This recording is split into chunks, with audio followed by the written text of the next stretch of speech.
नमस्कार साथियों, मैं मनीष भारती संस्कृति पीसीएस चैनल पर आप सभी का स्वागत करता हूं।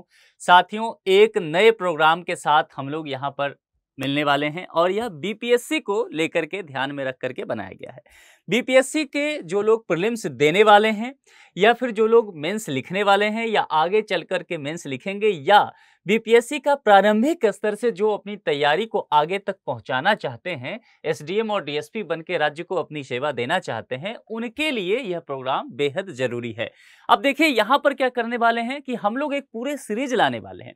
इसमें बिहार के तमाम बिंदु पर हम चर्चा करने वाले हैं। आप यूं कह सकते हैं कि बिहार के तमाम चीजों से आप रूबरू हो जाएंगे अगर इस कार्यक्रम को लगातार आप सुनते और जानते रहेंगे। अब इसमें हम क्या क्या चर्चा करेंगे?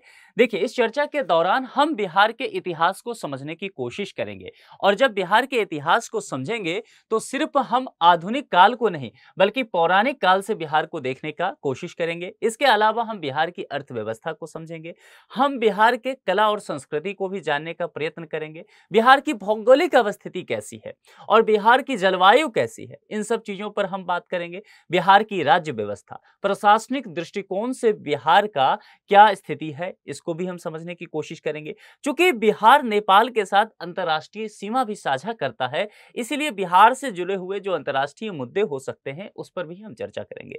इसके अलावा विज्ञान के क्षेत्र में बिहार का क्या योगदान रहा है और आजकल प्रौद्योगिकी में बिहार क्या योगदान दे रहा है, इसको लेकर के ही हम चर्चा करेंगे। बिहार की चर्चा करते हुए हम आपदा कैसे भूल सकते हैं, क्योंकि बिहार एक ऐसा राज्य है जो कि बाढ़ से हमेशा ही प्रताड़ित रहा है। इसीलिए आपदा और आपदा प्रबंधन को भी हम बिहार की चर्चा में शामिल करते हुए चलेंगे। इसके अलावा आंतरिक सुरक्षा वगैरह के मुद्दे भी हम सबको समझेंगे, यानी कि बिहार को पूरे विस्तार से हम समझने वाले हैं और यह जो है एक लंबा कार्यक्रम होने वाला है। आज इसका लेक्चर 1 आपके समक्ष है, लेकिन यह जो है आप देखेंगे कि हम लोग लंबे सीरीज में पूरी तरह से हर एक चीज को एक एक दिन में चर्चा करते हुए आगे बढ़ेंगे। अब देखिए यहाँ पर आज का जो लेक्चर है इसमें क्या कहा गया है, बिहार एक परिचय। अब बिहार का परिचय कैसे दिया जाए? सबसे पहले इस शब्द की जो व्याख्या है ना, यह अपने आप में ही व्यापक है। अगर बिहार को लेकर के हम चर्चा करते हैं तो मगध साम्राज्य की बात आपने सुना होगा, गौतम बुद्ध के विषय में आप जानते हैं। बिहार वो धरती है जहां पर गौतम बुद्ध को ज्ञान की प्राप्ति हुई, बोधगया में। तो वहीं पर एक ऐसा जगह जहां पर बौद्ध भिक्षु रहा करते थे, उनका निवास स्थान हुआ करता था, उस जगह को विहार कहा जाता रहा। क्या कहा जाता रहा? विहार। ध्यान देना है। अब विहार जो है यह समय के साथ जो है बोलचाल में क्या बन गया? बिहार, है ना। वैसे भी जो लोग बिहार के होते हैं ना, वह वो नहीं बोल पाते हैं, इसलिए इंग्लिश में भी अगर देखेंगे तो वी और बी में जुबान को बहुत ज्यादा मशक्कत करना पड़ता है। तो जो जिनका नाम विकास होता है, बिहार के लोग उनका नाम विकास बोलते हैं, है ना। ये आपने देखा होगा। तो ये जुबान का ही खेल रहा, इसीलिए लंबे समय से अनादिकाल से जो विहार था वह बिहार में तब्दील हो गया। मामला समझ में आ गया? यानी कि एक ऐसा जगह, इसका अर्थ निकाले तो एक ऐसा जगह जहां पर बौद्ध भिक्षु रहा करते थे, उनका निवास स्थान। और बौद्ध भिक्षु कहने का क्या तात्पर्य हुआ? कहने का तात्पर्य यह हुआ कि ऐसा जगह जहां पर तप करने वाले लोग रहे, जहां पर ज्ञान विज्ञान की बात करने वाले लोग रहे, जहां पर शास्त्रार्थ करने वाले लोग हुए, ऐसे जगह को बिहार कहा गया। ऐसा जगह जहां ज्ञान की स्थली मतलब बिहार। इसलिए बिहार में कई बार लोग कहते हैं ना कि बहुत ज्यादा ज्ञान यहां मत दो, यहां सभी ज्ञानी हैं, है ना। तो उसी बिहार को लेकर के हम चर्चा करने वाले हैं और परिचय में मैंने आपको बताया है कि बिहार के विभिन्न मसलों पर हम पूरी तरह से चर्चा करेंगे और बीपीएससी के लिहाज से एक एक पॉइंट आपका बहुत विस्तार से क्लियर हो जाएगा। मामला समझ में आ गया? अब आगे बढ़ चलते हैं और तमाम चीजों को देखते हैं। सबसे पहले यह देखते हैं कि बिहार का एडमिनिस्ट्रेटिव मैप आप समझ लीजिए। प्रशासनिक दृष्टिकोण से जो यह मानचित्र यहां पर दिया गया है, इसको समझने का सबसे पहले प्रयत्न करते हैं। अब देखिए, इस मानचित्र को आप देखिए तो इसमें आपको कुल मिलाकर के जो बिहार में जिले की संख्या आपको नजर आएगा 38। ठीक है। अब इस जिले से ऊपर क्या होता है तो प्रमंडल बिहार में बोलते हैं, कमिश्नरी, तो यह 9 हो जाएगा। ठीक है। 9 प्रमंडल में आप देखेंगे ये 38 जिला जो है वह डिवाइड किया गया है। मामला समझ में आ रहा है? और यह जो पटना है ना, यह पटना बिहार की राजधानी है। यही पटना एक समय में पाटलिपुत्र कहा जाता था, है ना। और वही पाटलिपुत्र जो है आगे चल करके पटना बन गया। तो ये चीजें आपको यहां पर देखने को मिलेगा। यह चंपारण का हिस्सा देखिए, राष्ट्रीय आंदोलन में इसका विशेष महत्व रहा है। क्यों रहा है?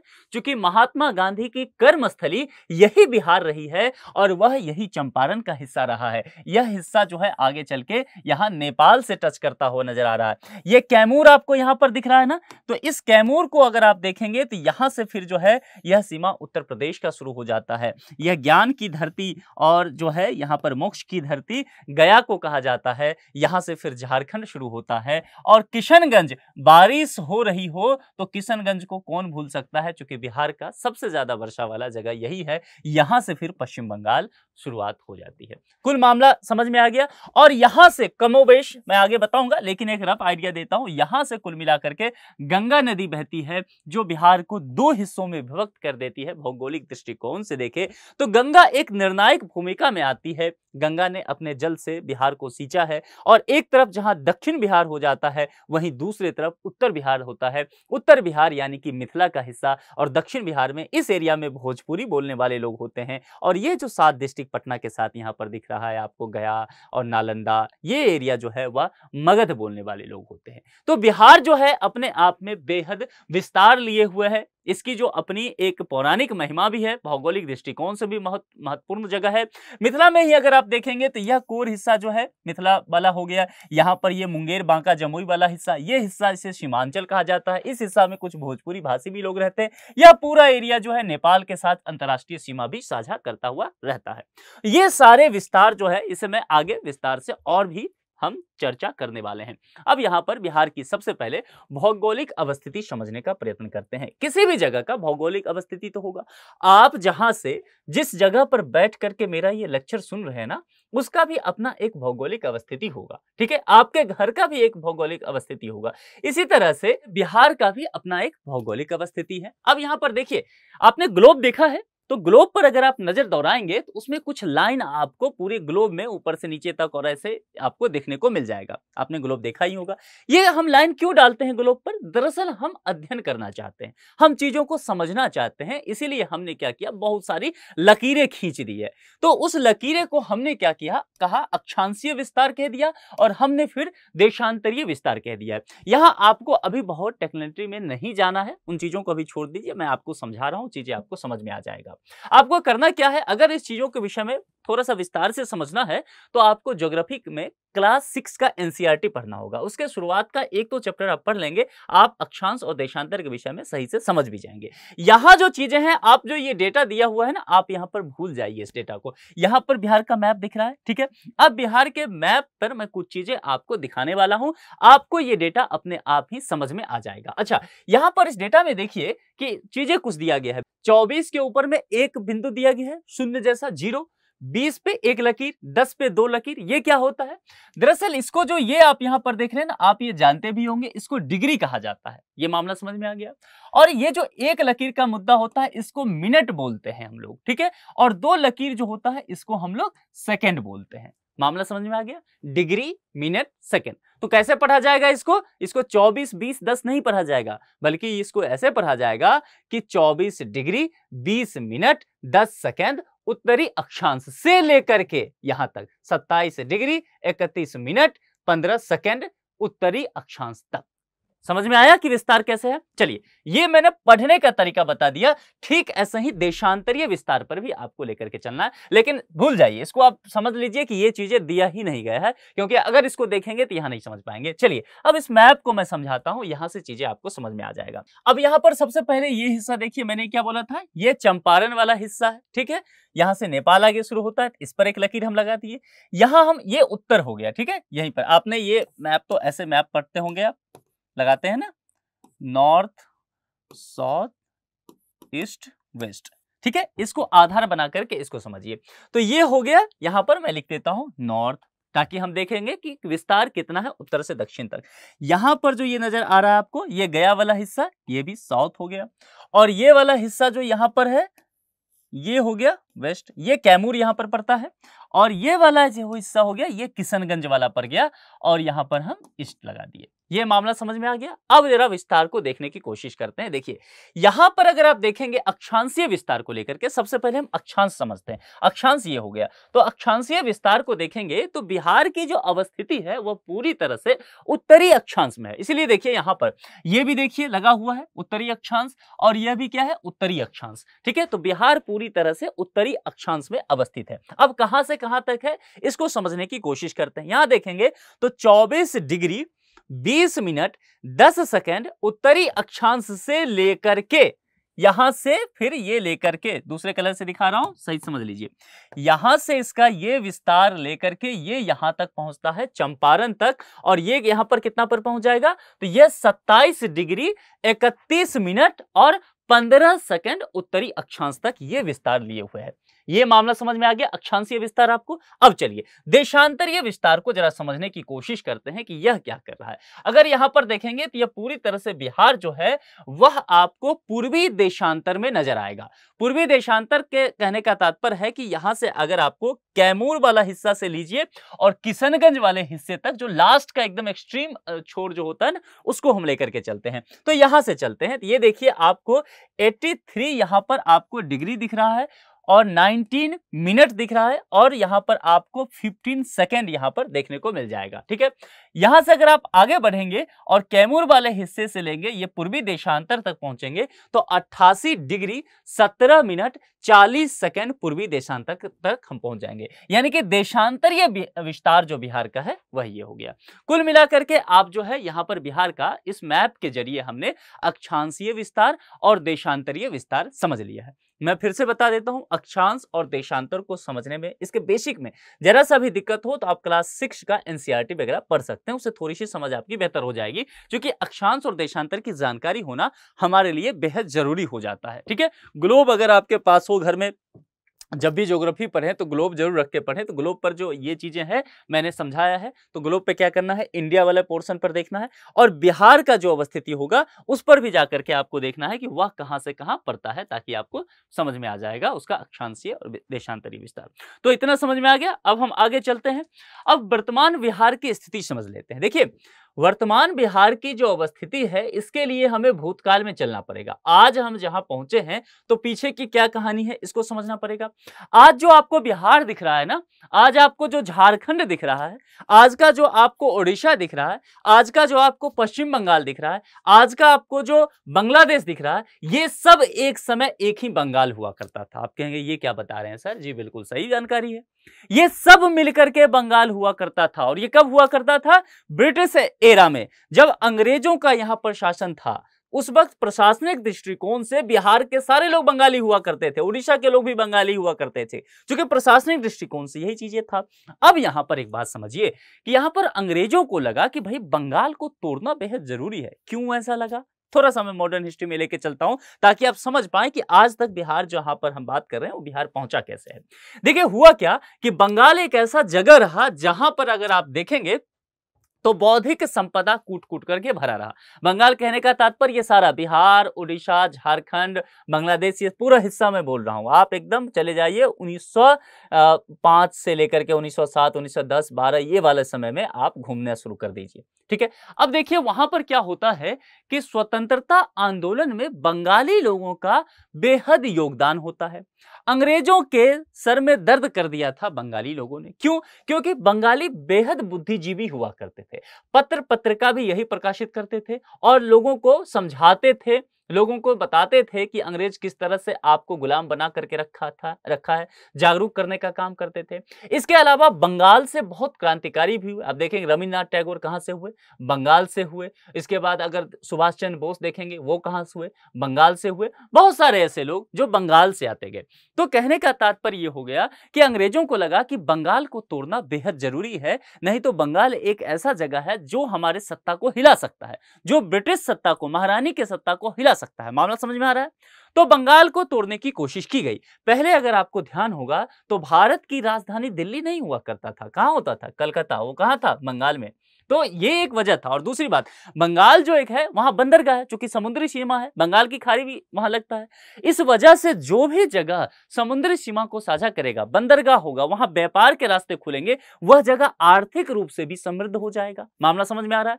तो बंगाल के पास बौद्धिक संपदा भी हुआ, बंगाल जो है आर्थिक संपदा भी हुआ, प्रशासनिक दृष्टिकोण से भी मजबूत हो गया, क्योंकि वहां पर कलकत्ता राजधानी हो गई भारत की, जो ब्रिटिश इंडिया था उसका। कुल मिलाकर के बंगाल बहुत ज्यादा मजबूत हो गया। बंगाल पर जिसने शासन कर लिया उसने भारत पर शासन कर लिया, ऐसा कहा जाने लगा। अब अंग्रेजों का सरदर्द होने लगा, तो अंग्रेजों ने सोचा कि भैया लंबे समय तक भारत में राज करना है तो बंगाल को तोड़ना पड़ेगा। इसीलिए क्या हुआ कि उसने फूट डालो राज करो की नीति अपनाई। दो तीन तरह से तोड़ने की कोशिश किया गया। एक तो था कि प्रशासनिक दृष्टिकोण से बंगाल को तोड़ दिया जाए, दूसरा यह था कि धर्म के हिसाब से भी बंगाल को बांट दिया जाए। क्योंकि यहां देखा गया जो पूर्वी बंगाल था, पूर्वी बंगाल में ज्यादातर आबादी जो रहे वह मुसलमानों की आबादी रही, और बाकी जो बंगाल के हिस्से देखे गए वहां पर ज्यादातर आबादी हिंदुओं की देखी गई। ठीक है, तो यह कोशिश किया गया कि मुसलमानों को संतुष्ट करने के लिए तुष्टीकरण की राजनीति अपनाया जाए। तुष्टीकरण की राजनीति कहने का तात्पर्य यह हो जाता है कि किसी विशेष वर्ग को कुछ विशेष सुविधा देना धर्म के आधार पर। मामला समझ में आ रहा है? तो ये क्या हुआ कि बंगाल को कई भागों में बांटने की बात की गई। बांग्लादेश एक तरफ से अलग हुआ, क्योंकि उस वक्त जो है स्वदेशी आंदोलन वगैरह भी चला था, जिसमें ब्रिटिश कपड़े वगैरह जला दिए गए। तो देश अलग तरह के माहौल में था, क्रांति जो है वह चरम पर देश में हुआ करता था। तो ये सारी चीजें देश उस वक्त झेल रहा था। तो उसी समय बंगाल का विभाजन हो जाता है। ये सब आपने मॉडर्न हिस्ट्री में पढ़ा है, तो मैं थोड़ा सा भूमिका आपको बता दिया, बहुत अंदर मॉडर्न हिस्ट्री में नहीं लेके चलूंगा, नहीं तो बिहार छोड़ के हम लोग आधुनिक भारत पढ़ने लग जाएंगे, है ना। तो यहां पर फिर उसी समय बिहार की भी उत्पत्ति अलग से प्रशासनिक दृष्टिकोण से होता है। मैं बार बार कह रहा हूं, बिहार अपने आप में एक जगह रहा है हमेशा से, लेकिन प्रशासनिक दृष्टिकोण से बिहार वहां से अलग हो जाता है। और पहला बंटवारा अगर आप देखने को मिलेगा तो 1912 में स्थापना कब हुआ बिहार का? 22 मार्च 1912 बिहार स्वतंत्र रूप से आगे बढ़ गया। यानी कि बंगाल अब हमसे पीछे छूट चुका है, वो कहानी वहीं खत्म। चलिए अब हम आगे बढ़ते हैं। आगे जब बढ़ते हैं तब हम देखते हैं कि बांग्लादेश हमसे बाहर जा चुका है, बंगाल हमसे बाहर जा चुका है, अब हम बिहार के लोग बच गए, और फिर जो झारखंड आज दिख रहा है वहां के लोग बच गए, और जो उड़ीसा है वह भी फिर साथ है। यानी कि उड़ीसा इस वक्त है, इस वक्त जो है आज का बिहार, इस वक्त जो है आज का झारखंड, और इस वक्त जो है आज का उड़ीसा, ये तीनों यहां पर उसके बाद चलते हैं। अब यहां पर एक समस्या आया। समस्या क्या आया कि जब हम बंगाल से अलग हो गए तो भाई पहले हमारी राजधानी कोलकाता हुआ करती थी। मामला समझ में आ रहा है? अब नए राज्य को एक राजधानी की आवश्यकता है, तो यह सोचा गया कि राजधानी कहां हो।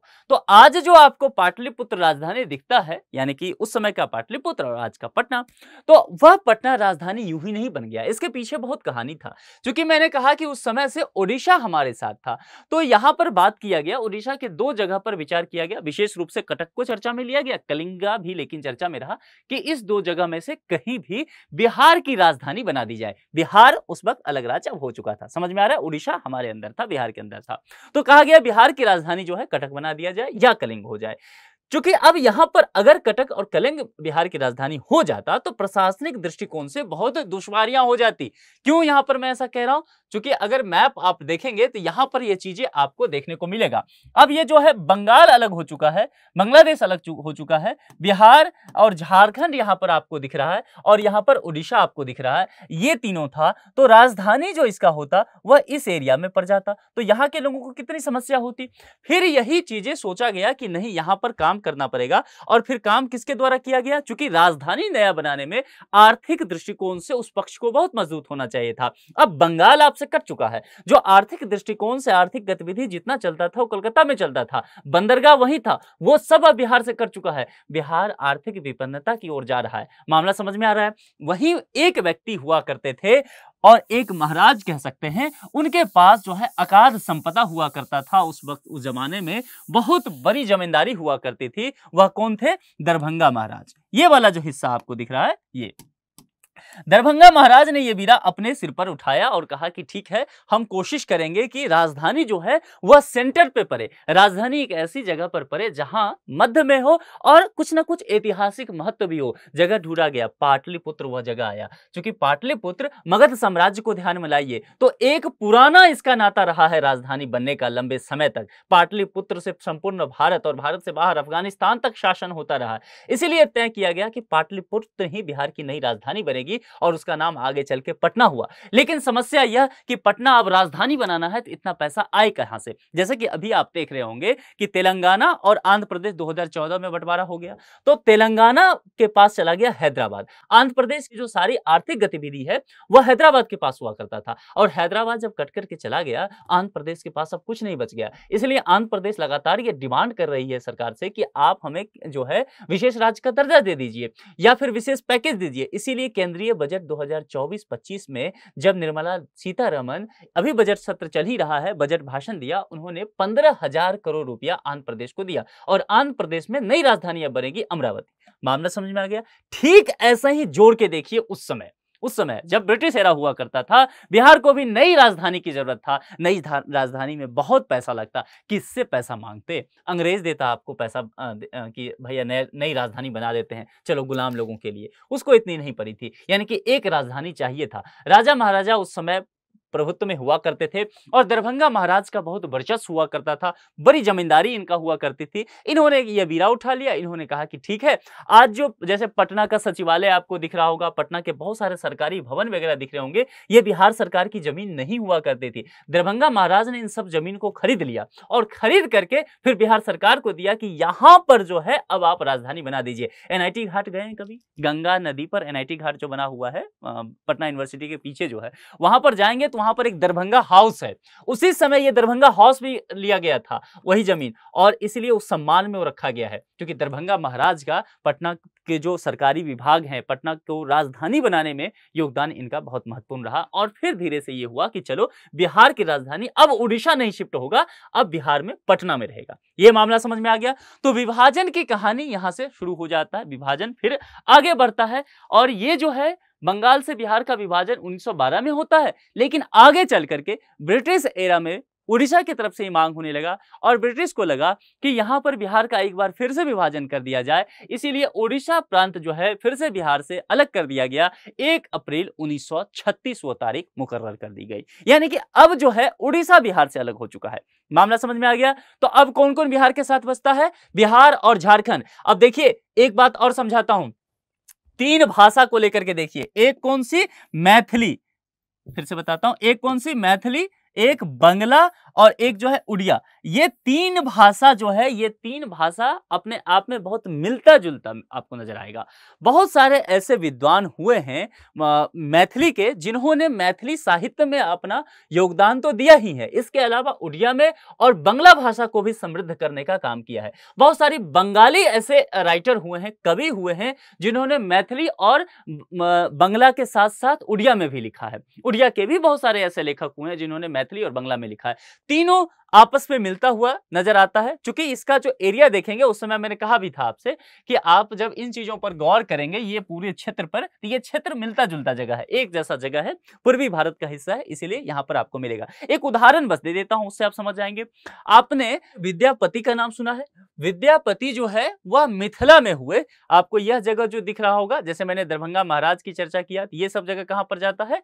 यह मिथिला में पड़ता है। तो यहां पर जो है दरभंगा महाराज और ये सारे एरिया जो आपको दिखेगा, सुपौल, मधेपुरा, मधुबनी, इन सब हिस्सा में विद्यापति की चर्चा करेंगे तो हर लोग उनको जान रहा होगा। अब समझिए, विद्यापति जैसे एक पुरानी आजकल मैथिली ठाकुर एक सिंगर हैं, आप जानते हैं, वो एक गाना गाया करती हैं, जय जय भैरवी असुर भयावन पशुपति भामिन माया। ये जो रचना है, यह विद्यापति की रचना है, आदि कवि विद्यापति की। विद्यापति मूर्धन्य साहित्यकार माने गए। वह विदूषक थे, कवि थे, शिव के अनन्य भक्त हुआ करते थे। उनके नचारी जो शिव के लिए उन्होंने लिखा है वह अपने आप में बेहद अद्भुत माना जाता है।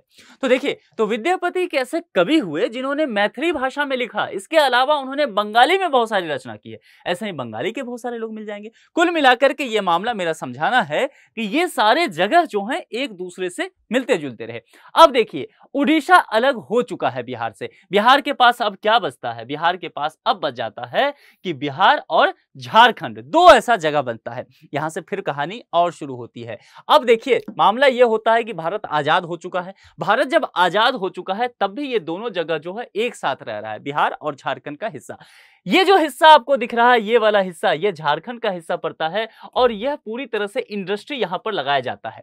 झारखंड के हिस्से में, बिहार का उस हिस्से में, दक्षिणी हिस्सा जिसको कह सकते हैं, वहां चूंकि मैदानी भाग नहीं है, अधिकांशतः भूमि जो है वह पहाड़ी और पठारी भूमि है, तो वहां पर इंडस्ट्री लग सकता था। इसलिए भारत में, आजाद भारत में जब वहां पर इंडस्ट्री लगने की शुरुआत होती है भारत में, तो आप समझ सकते हैं बिहार में आज औद्योगिक क्षेत्र की बहुत कमी है, लेकिन शुरुआती स्तर पर बिहार में ही उद्योग धंधे लगने शुरू हुए थे और झारखंड वो जगह हुआ करता था। झारखंड के पास लोहा था, झारखंड के पास कोयला था, तो झारखंड यानी कि उस वक्त का बिहार हुआ करता था। यहीं से, बिहार से लोहा और कोयला जो है देश के अन्य हिस्सों में, गुजरात में, महाराष्ट्र में और पुणे वगैरह में जाया करता था और वहां इंडस्ट्री चला करता था। इसको लेकर के, अभी इसको रिसर्च करके पढ़िएगा, पंडित नेहरू उस वक्त प्रधानमंत्री थे और उस वक्त जो था इसको लेकर के बहुत विवाद था कि जब लोहा और कोयला जो है बिहार के पास है तो यहां पर उद्योग धंधे भारत सरकार बिहार में ही क्यों नहीं लगा रही है, वहां से चीजें महाराष्ट्र और गुजरात में क्यों भेजा जा रहा है।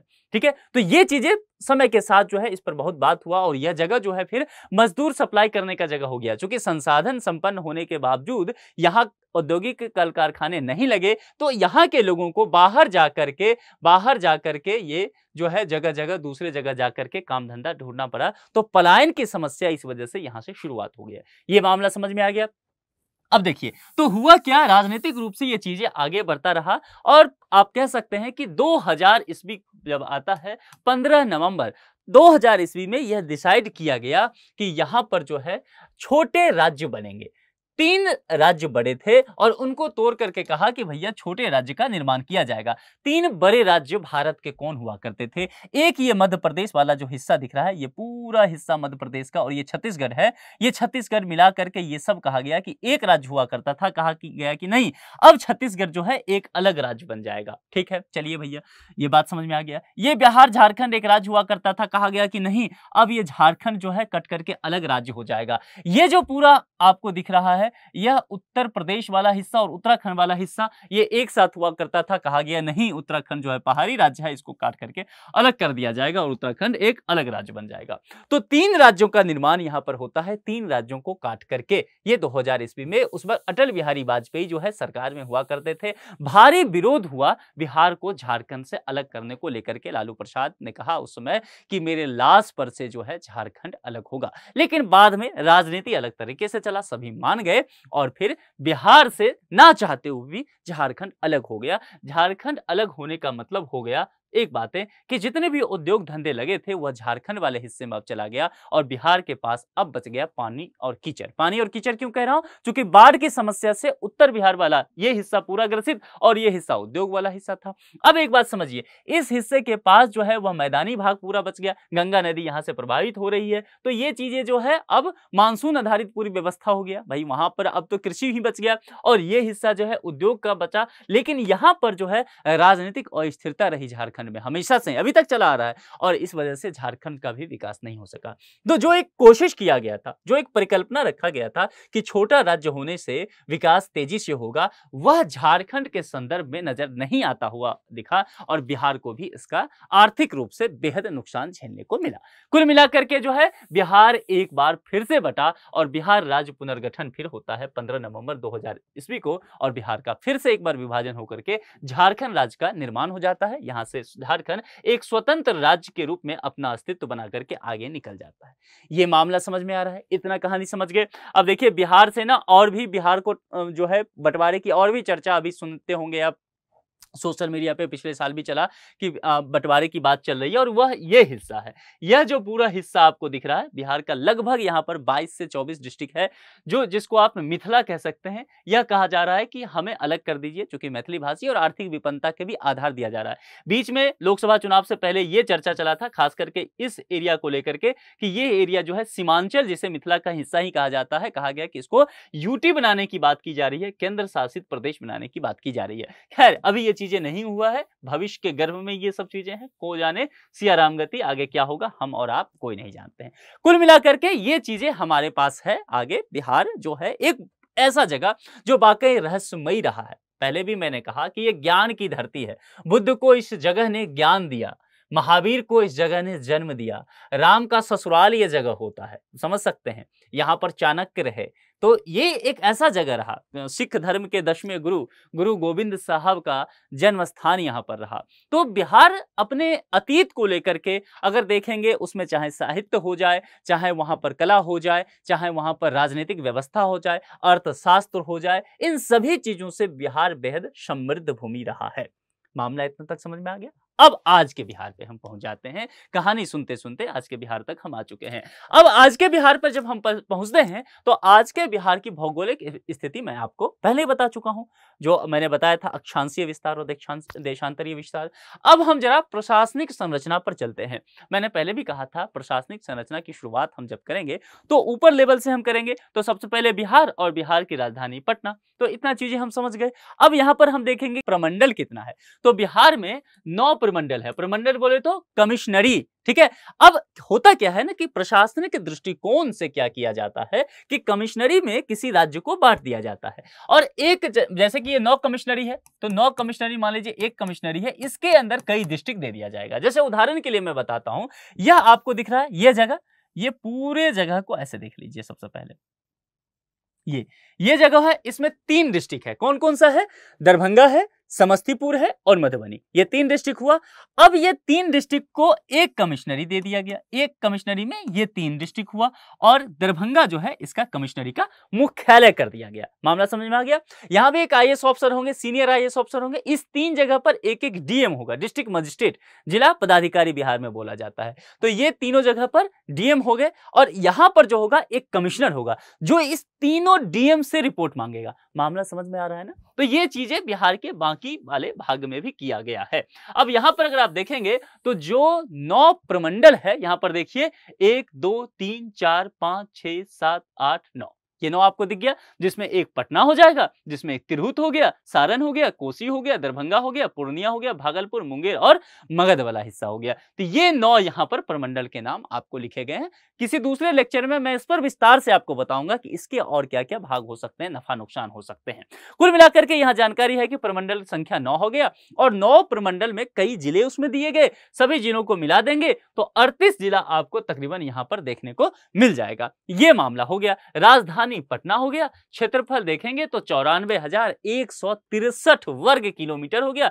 भारत का 13वां सबसे बड़ा राज्य में आता है और भारत के कुल क्षेत्रफल का 2.86% हिस्सा जो है बिहार अपने आप में धारण करता है। यह मामला समझ में आ गया। अगर इसके सबसे बड़े जिले की बात करेंगे तो देखिए यहां पर ये जो दिख रहा होगा, ये चंपारण की भूमि, और चंपारण जो आगे चल करके वेस्ट चंपारण, ईस्ट चंपारण बन गया। तो वेस्ट चंपारण का हिस्सा अगर दिखेगा आपको, पश्चिमी चंपारण, यहां पर ये आगे चल के नेपाल से अपना सीमा साझा करता है। ये बिहार का सबसे बड़ा जिला हो गया। उसके अलावा बिहार का सबसे छोटा जिला अगर देखेंगे तो आपको शिवहर ढूंढना पड़ेगा। और देखिए ये शिवहर कहां पर पड़ता है, ये छोटा सा हिस्सा दिख रहा है यहां पर, ये मिथिला का ही हिस्सा पड़ता है। यहां पर ये देखेंगे तो चंपारण और सीतामढ़ी, मुजफ्फरपुर, ये 3 जो जगह है ना, ये एक डिस्ट्रिक्ट देखिए, ये 2 डिस्ट्रिक्ट देखिए, ये तीसरा डिस्ट्रिक्ट देखिए, इसके बीच में बेचारा एक चौथा डिस्ट्रिक्ट, छोटा सा डिस्ट्रिक्ट है, इसका नाम है शिवहर। तो मामला समझ में आ गया, ये छोटा सा एक जिला है। इतना समझ में आ गया, आगे बढ़ जाए। चलिए अब बिहार के जिलों की बात करेंगे, कुछ और विशेषताओं में देखते हैं। सबसे पश्चिमी जिला, मैप को लेकर के चलिए, पहले भी मैं बताया था, फिर से आपको समझा देता हूं। सबसे पश्चिमी जिला, तो यहां पर सबसे पहले ग्लोब पे कैसे पढ़ते हैं हम लोग, यहां पर क्या करते हैं, नॉर्थ कर देते हैं, यहां साउथ कर देते हैं, इधर ईस्ट बोल देते हैं, इधर वेस्ट बोल देते हैं, लेते हैं। यही है हमारा, हमने पढ़ने के तौर तरीके से इसको डिफाइंड किया है। मामला समझ में आ रहा है ना, ग्लोब पे कैसे भी तो स्टडी करना है। हम जो बोल देते हैं कि ये जो अमेरिका है, कनाडा है, ये पश्चिमी दुनिया है, इंडिया है, इधर चाइना हो गया, जापान हो गया, ये पूर्वी दुनिया है, ऐसा हम सिर्फ स्टडी के लिए करते हैं। हम चाहते तो इधर से बांट देते ग्लोब को और दुनिया को ऐसे चपटा करके इधर से पढ़ लेते और फिर इंडिया पश्चिमी हो जाता। मामला समझ में आ रहा है ना, ये सब चीजें पढ़े होंगे ज्योग्राफी में। तो फिर हम बोलते वेस्टर्न कंट्री इंडिया है और ईस्टर्न कंट्री अमेरिका है, ठीक है। तो इंग्लैंड से चूंकि बीचों बीचों बांट दिया गया, तो उससे इधर वाला हिस्सा जो हो गया वह पश्चिमी दुनिया और उससे इधर वाला हिस्सा जो हो गया पूर्वी दुनिया। ये सब चीजें आपने ज्योग्राफी में पढ़ा होगा, नहीं पढ़ा होगा तो अगर मुझे कभी मौका मिला तो फिर पढ़ाऊंगा, तो फिर आपको समझ में आ जाएगा। तो यहां पर देखिए ये चीजें आप देख रहे हैं। चलिए यहां लकीर खींच देता हूं मैं, यहां पर आपको समझाने के लिए इधर एक लकीर मार देते हैं और फिर एक इधर मार देते हैं और फिर एक इधर मार देते हैं। 4 लकीर हो गया। लकीर खींचने में तो बहुत मजा आता होगा आप लोगों को, बचपन में ये सब किया करते थे। अब ये 4 लकीर जो मैं मारा हूं ना, ये मैं मनमानी ढंग से मैंने कुछ नहीं किया है, ठीक है। ऐसा आप नहीं कह सकते कि सर जैसे मन हुआ जहां भी कुछ आपने कर दिया। देखिए ये बहुत सोच समझ के किया गया है। क्यों सोच समझ के किया गया है? क्योंकि यहां पर देखिए ये मेरी लकीर जो है वह वेस्ट चंपारण यानी कि पश्चिमी चंपारण को जाकर के टच करती है। अब आप मुझे बताइए इस मैप पर ढूंढ करके कि बिहार का कोई डिस्ट्रिक्ट इधर आपको दिख रहा है जो इस लकीर को टच करता है? नहीं ना। उत्तर में यहां नॉर्थ की बात कर रहा हूं, नॉर्थ में देखिए बाकी डिस्ट्रिक्ट यहां इस चंपारण यानी कि सबसे ऊपर तो यही है। यानी कि बिहार का सबसे उत्तरी जिला कौन हो जाएगा? वेस्ट चंपारण। देखिए इधर लिखा हुआ है ना, सबसे उत्तरी जिला हो गया पश्चिमी चंपारण। मामला समझ में आ गया। अब चलिए दक्षिण की तरफ सीधे आ जाते हैं। यहां मैंने गया पर, यहां पर देखिए ये जो लकीर मैं मारा था ये गया से, तो गया से बाहर कोई आपको दिख रहा है? दिखाइए कोई भी डिस्ट्रिक्ट, देखिए ये यहीं तक आ जाएगा तो ऊपर हो गया। देखिए यहां पर भी बांका ऊपर ही हो गया। तो यानी कि गया जो है बिहार का दक्षिण का हिस्सा है, ये साउथ है ना, तो सबसे दक्षिणी जिला कौन हो जाएगा? गया हो जाएगा। ऐसे पढ़ेंगे ना तो याद करने की आवश्यकता ही नहीं है आपको, और वैसे भी याद नहीं करना है। याद कर लिए तो कम से कम सिविल सर्विसेज तो आपसे नहीं निकलने वाला है। मामला समझ में आ रहा है ना। और बिहार ने अभी वैसे भी प्रीलिम्स को लेकर के चीजों में तब्दीली किया है, तो अब आपको यूपीएससी के नेचर की पढ़ाई करनी है तो समझ करके पढ़ना पड़ेगा। अब चलिए यहां कैमूर पर देखिए ये लकीर जो मैंने इधर से मारा है पश्चिम से, ये कैमूर को जाकर के टच कर गया है। अब मुझे बताइए कि बाकी कोई डिस्ट्रिक्ट इस लकीर को आकर के टच कर रहा है? नहीं ना। गोपालगंज, सिवान, चंपारण भी उधर ही रह गया, बक्सर यहां तक आ गया। रोहतास बहुत कोशिश किया है बेचारा दौड़ने का और दौड़ करके यहां तक रोहतास पहुंचता है, फिर भी कैमूर उससे आगे निकल गया। तो कैमूर जो हो गया वह वेस्ट में आ गया। सबसे समझे, यानी कि बिहार का सबसे पश्चिमी जिला कौन सा होगा? तो कैमूर हो जाएगा। मामला समझ में आ गया।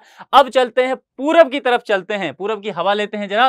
देखिए पूरब में यहां पर किशनगंज है। किशनगंज एक ऐसा जिला है जहां सबसे अधिक बारिश होता है, और किशनगंज जो है नेपाल के साथ अपना सीमा तो साझा करता ही है, इसके अलावा बंगाल से सीमा साझा करता है। घुसपैठ की बहुत ज्यादा समस्या रहती है, क्योंकि यहां पर जो है थोड़ा सा ही एक कॉरिडोर है और फिर आगे बांग्लादेश है, इसीलिए अंतरराष्ट्रीय सीमा बांग्लादेश के बहुत करीब ये पड़ जाता है। और बांग्लादेश से घुसपैठ की जब समस्या आती है तो किशनगंज में भी आती है, इसीलिए कहा गया है कि रोहिंग्या मुसलमान इधर से बिहार में एंट्री मार जाते हैं। ये मामला समझ में आ गया। लेकिन देखिए यहां पर मैंने क्या कहा, इस हिस्से पर चलते हैं किशनगंज को लेकर के। देखिए तो किशनगंज से आगे इस लकीर को कौन और डिस्ट्रिक्ट छुआ है?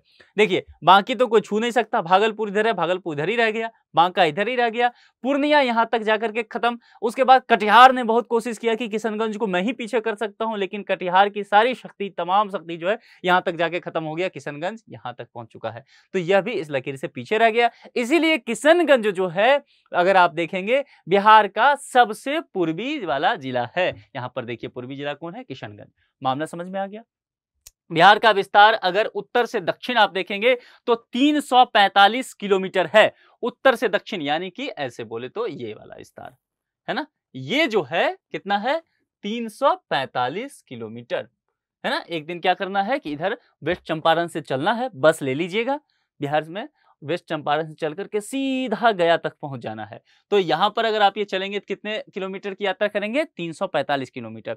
तो एक दिन की यात्रा होगी। फिर आप कहेंगे नहीं अब जो है ये उत्तरी विस्तार तो मैंने देख लिया, अक्षांशीय विस्तार देख लिया है, मुझे देशांतरीय विस्तार भी देखना है, चूंकि सर ने पढ़ाया है तो मैं ये फील करके रहूंगा। तो कुछ नहीं करना है, पूरब से पश्चिम की यात्रा करनी है आपको। तो ये जो पूरब से और इधर से क्या करना है, किशनगंज जाना है, किशनगंज से बस लेकर के और ये कैमूर वाले हिस्से तक पहुंचना है यहां तक। तो ये पूरा जो हो जाएगा आपका वह 400 कितना 83 किलोमीटर है ना। तो इस तरह से आप देशांतरीय विस्तार तक पहुंच जाएंगे। ये चीज यहां बताया था, गौर कीजिए।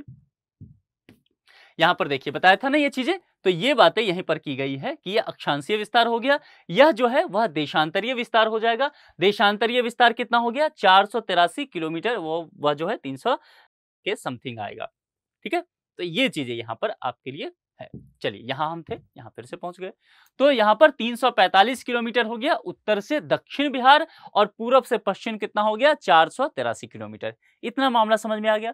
समुद्र तल से हम किसी भी जगह की ऊंचाई देखते हैं, औसत ऊंचाई देखते हैं, एवरेज हाइट कि समुद्र तल से कितना है, तो बिहार का देखेंगे तो समुद्र तल से औसत ऊंचाई 173 फीट आपको नजर आएगा। आधिकारिक वेबसाइट बिहार के विषय में अगर विशेष जानकारी चाहिए तो बिहार सरकार का जो आधिकारिक वेबसाइट है state.bihar.gov.in, उस पर आप विजिट करके इसके विषय में विस्तृत जानकारी ले सकते हैं। इतना मामला समझ में आ गया, आगे बढ़ जाएं। चलिए अब बिहार की जलवायु पर हम पहुंच जाते हैं। एक परिचय है, जलवायु को अलग से मैं पढ़ाऊंगा बहुत विस्तार से, ठीक है। प्रशासनिक दृष्टिकोण जो बताया हूं, जो प्रमंडल और ये सब जिला वगैरह, इसको मैं अलग से बताऊंगा बहुत विस्तार से। आज ओवरऑल सब चीज का एक परिचय थोड़ा थोड़ा दे देता हूं, है ना, ताकि बिहार के लिए आप कह सकते हो, कहते हैं कि झलक दिखला जा, तो एक झलक मिल जाए बिहार की आप, ताकि दिलचस्पी आपको बिहार में बन जाए और इस महान भूमि को आप समझ पाएं, और फिर इसका हम लोग विस्तार से चर्चा करेंगे। बिहार की जलवायु को लेकर के बात करते हैं, बिहार की जलवायु को लेकर के बात करेंगे तो मानसून को कैसे भूल सकते हैं, अभी तो मानसून का समय भी चल रहा है। तो बिहार एक ऐसी जगह है ना जो खेती पर निर्भर है। यूं तो पूरे भारत का देखेंगे, खास करके ग्रामीण अर्थव्यवस्था देखेंगे तो वह खेती पर निर्भर है, और भारत की खेती जो है वह किस पर निर्भर है, मानसून पर निर्भर है। यानी कि हमारी खेती जो है वह मानसून आधारित खेती है। अब यहां पर यह कहने का क्या तात्पर्य हो गया, आप कहेंगे मानसून आधारित क्यों कह रहे हैं, मैं इसलिए कह रहा हूं क्योंकि मानसून बेहतर हुआ, सही समय पर मानसून आ गया तो भारत में कृषि पैदावार उस साल का बढ़ जाएगा, ठीक है। लेकिन अगर मानसून गड़बड़ हो गया, वर्षा सही मात्रा में नहीं हुई, तो फिर फसल जो है वह नहीं उपज पाएगा और दिक्कतें हो जाएगी, जो खाद्यान्न संकट की समस्या उत्पन्न हो सकता है। यह पूरे भारत को लेकर के कहा जा रहा है, यही बात बिहार के लेकर के भी है। तो बिहार की जो अगर राज्य की जलवायु देखेंगे तो वह जलवायु भी मानसूनी है। मानसूनी जैसे ही आएगा समझ लेना है यह किससे जाकर के जुड़ेगा, कृषि से जुड़ेगा, यानी कि खेती बाड़ी की बातें की जाएगी। देख रहे हैं ये लहलहाते फसल, इस सब की बातें की जाएगी, यानी कि वर्षा हुआ तो कृषि होगा, इस दोनों का अनुनाश्रय संबंध हो जाएगा, एक दूसरे के पूरक हो जाएंगे ये। उसके बाद सामान्य वर्षा अगर आपको देखेंगे तो 1205 यहां पर मिलीमीटर आपको देखने को मिलेगा, और सर्वाधिक वर्षा वाला जिला मैंने शुरू से ही बता रखा है कि कौन सा, अब आप लोग जान भी गए हैं, किशनगंज। किशनगंज के विषय में कुछ कुछ और बातें बताया हूं, कमेंट बॉक्स में लिख के बताइए कि क्या क्या अब तक आप किशनगंज के विषय में समझ चुके हैं। तो किशनगंज एक समझ में आ गया आपको, सबसे ज्यादा वर्षा यहीं पर होता है। न्यूनतम वर्षा वाले जिले की बात करेंगे तो कुछ जिले हम यहां पर देखेंगे। यह बिहार का गंगा नदी के दक्षिण वाला हिस्सा आपको देखने को मिलेगा। यहां से बांट लीजिए, बक्सर वाला हिस्सा है ना, तो यहां से गंगा नदी को बांट लेते हैं पटना से होकर के, ये वाला गुजरती है। तो आप देखिए, मैंने कहा गंगा से दक्षिण वाला हिस्सा ये गंगा, तो देखिए यहां पर कैमूर दिखेगा। अब कैमूर को क्या मैंने बताया था, कैमूर क्यों चर्चा में रहता है, क्योंकि ये जो है बिहार का सबसे पश्चिमी जिला है। बार बार हम लोग इतनी बार इन सब चीजों को पढ़ेंगे ना कि आपको याद करने की आवश्यकता ही नहीं है, आपको ऐसा ही याद हो जाएगा।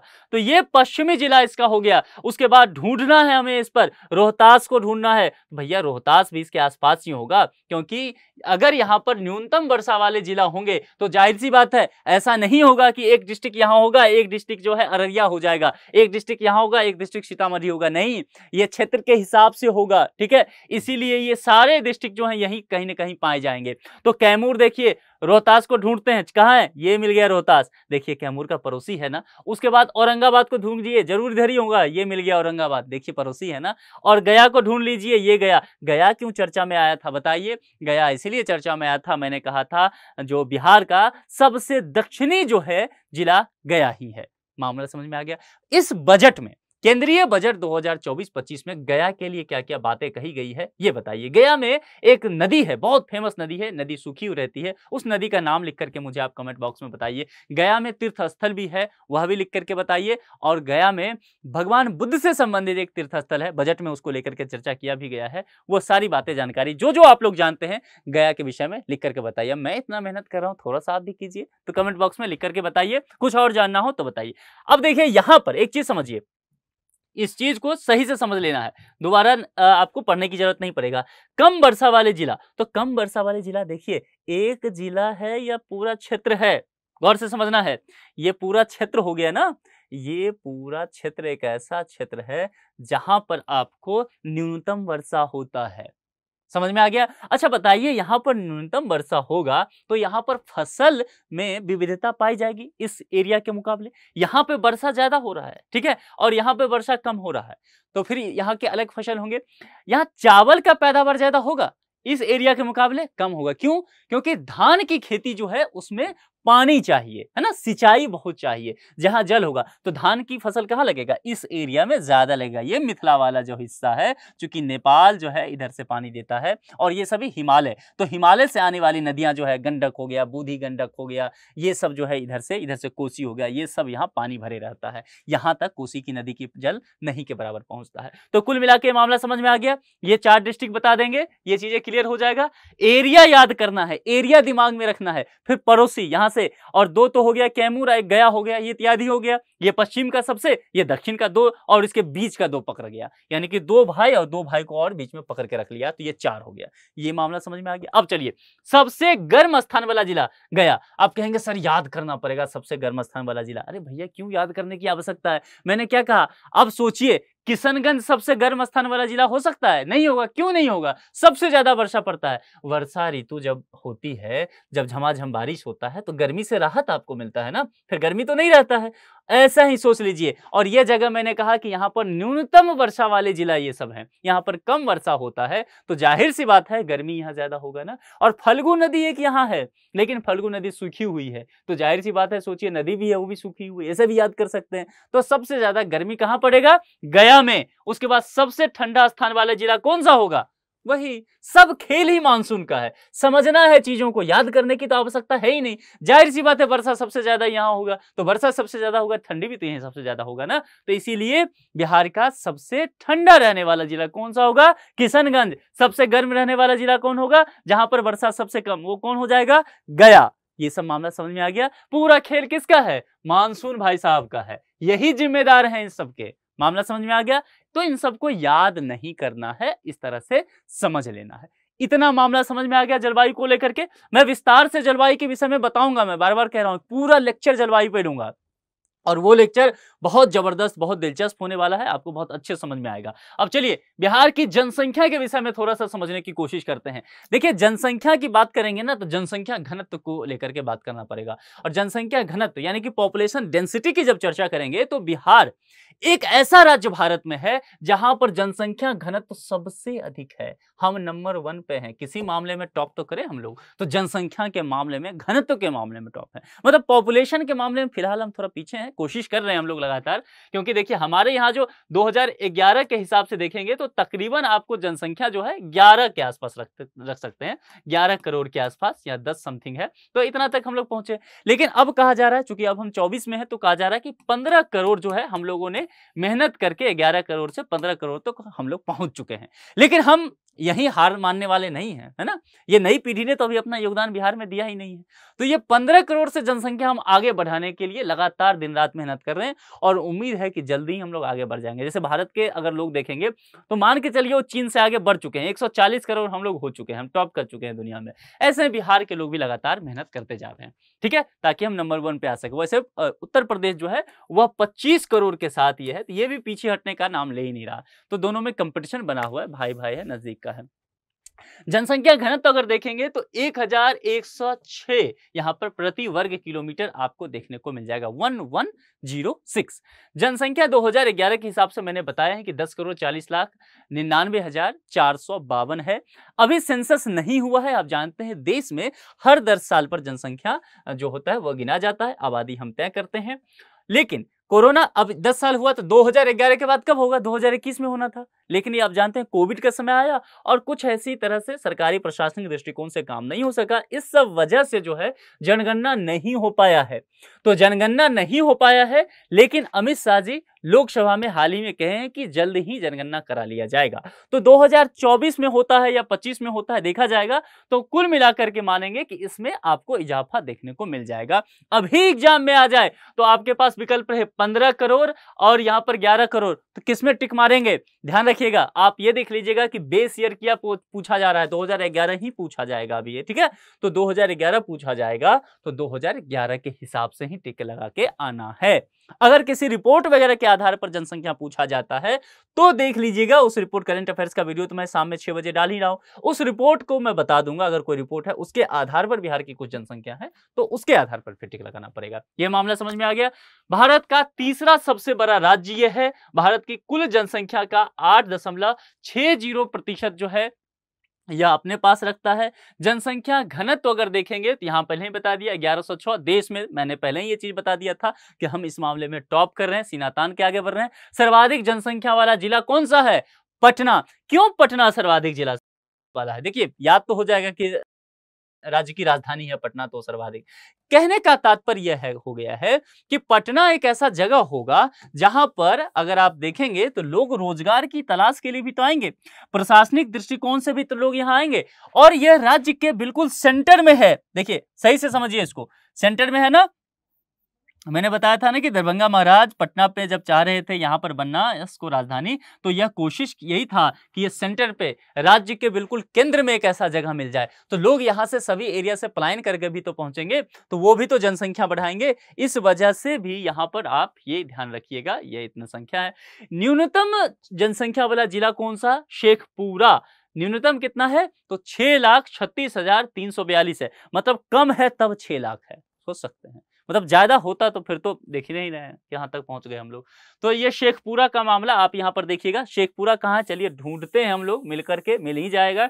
और यहाँ पर अगर आप देखेंगे तो ये वाला हिस्सा जो छोटा सा नन्ना मुन्ना सा डिस्ट्रिक्ट आपको दिखेगा, ये शेखपुरा है। ये लखीसराय से टच करता है। उसके बाद अगर आप देखेंगे नालंदा से टच करता हुआ है, नवादा से टच करता है और जमुई से टच करता है। इतना आपको ध्यान में रखना है, ठीक है। पटना से थोड़ा सा दूरी इसका हो जाता है, ठीक है। इतनी चीजें आप समझ चुके हैं। जनसंख्या में अगर दशकीय वृद्धि देखेंगे तो आप देख लीजिए, मैंने कहा था हर 10 साल पे, तो 2001 में जनगणना हुआ, फिर 11 में हुआ, फिर 21 में होना था जो नहीं हुआ, आगे चल करके ये 24-25 में हो सकता है। तो आप देखिए यानी कि पर 10 साल में हम कितना बढ़ जा रहे हैं। इसीलिए यहां पर क्या शब्द लिखा हुआ है? दशकीय, 10 वर्ष, है ना। तो पर 10 वर्ष में हम कितना बढ़ जा रहे हैं? 2001 से 11 तक कमाल की वृद्धि हम लोग की है। 25-25.5% के दर से आगे बढ़े हैं जनसंख्या में, सोच सकते हैं 25.42%। बाकी चीज में बढ़े ना बढ़े, इस मामले में गजब है। देश में 6ठा स्थान पे है। बड़ा दुख है हम लोग को कि 6ठा स्थान पे क्यों है, पहले नंबर पे क्यों नहीं है। तो कुल मिलाकर के प्रयास जारी है।